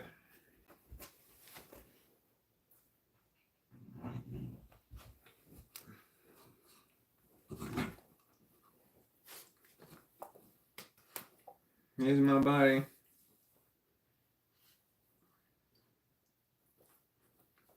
My body. I got the best puppy. Yeah, he's my buddy. Yes, you are. You're my buddy. Aren't you my big puppy? Aren't you my big puppy? Yes, you are. Look how sweet you are. Look how sweet you are. Aren't you the sweetest and the cutest? Yeah, you're my buddy. You're just the prettiest.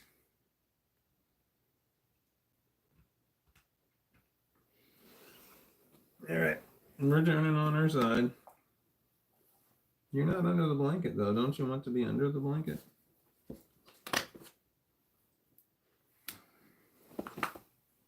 Come on. There we go.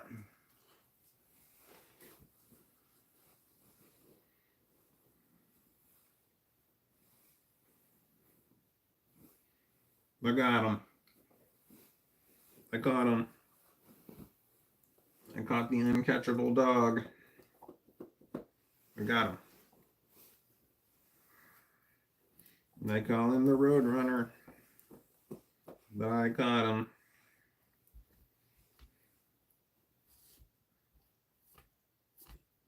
My buddy. My big buddy.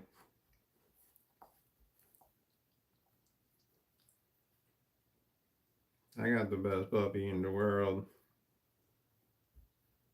I got the best puppy in the world. I've got the best puppy in the world.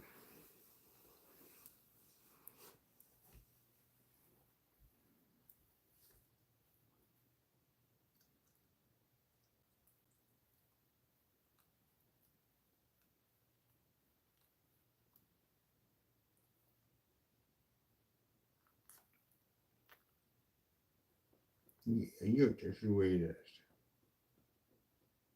You're the best puppy. You're the best puppy. Love you. You're so sweet.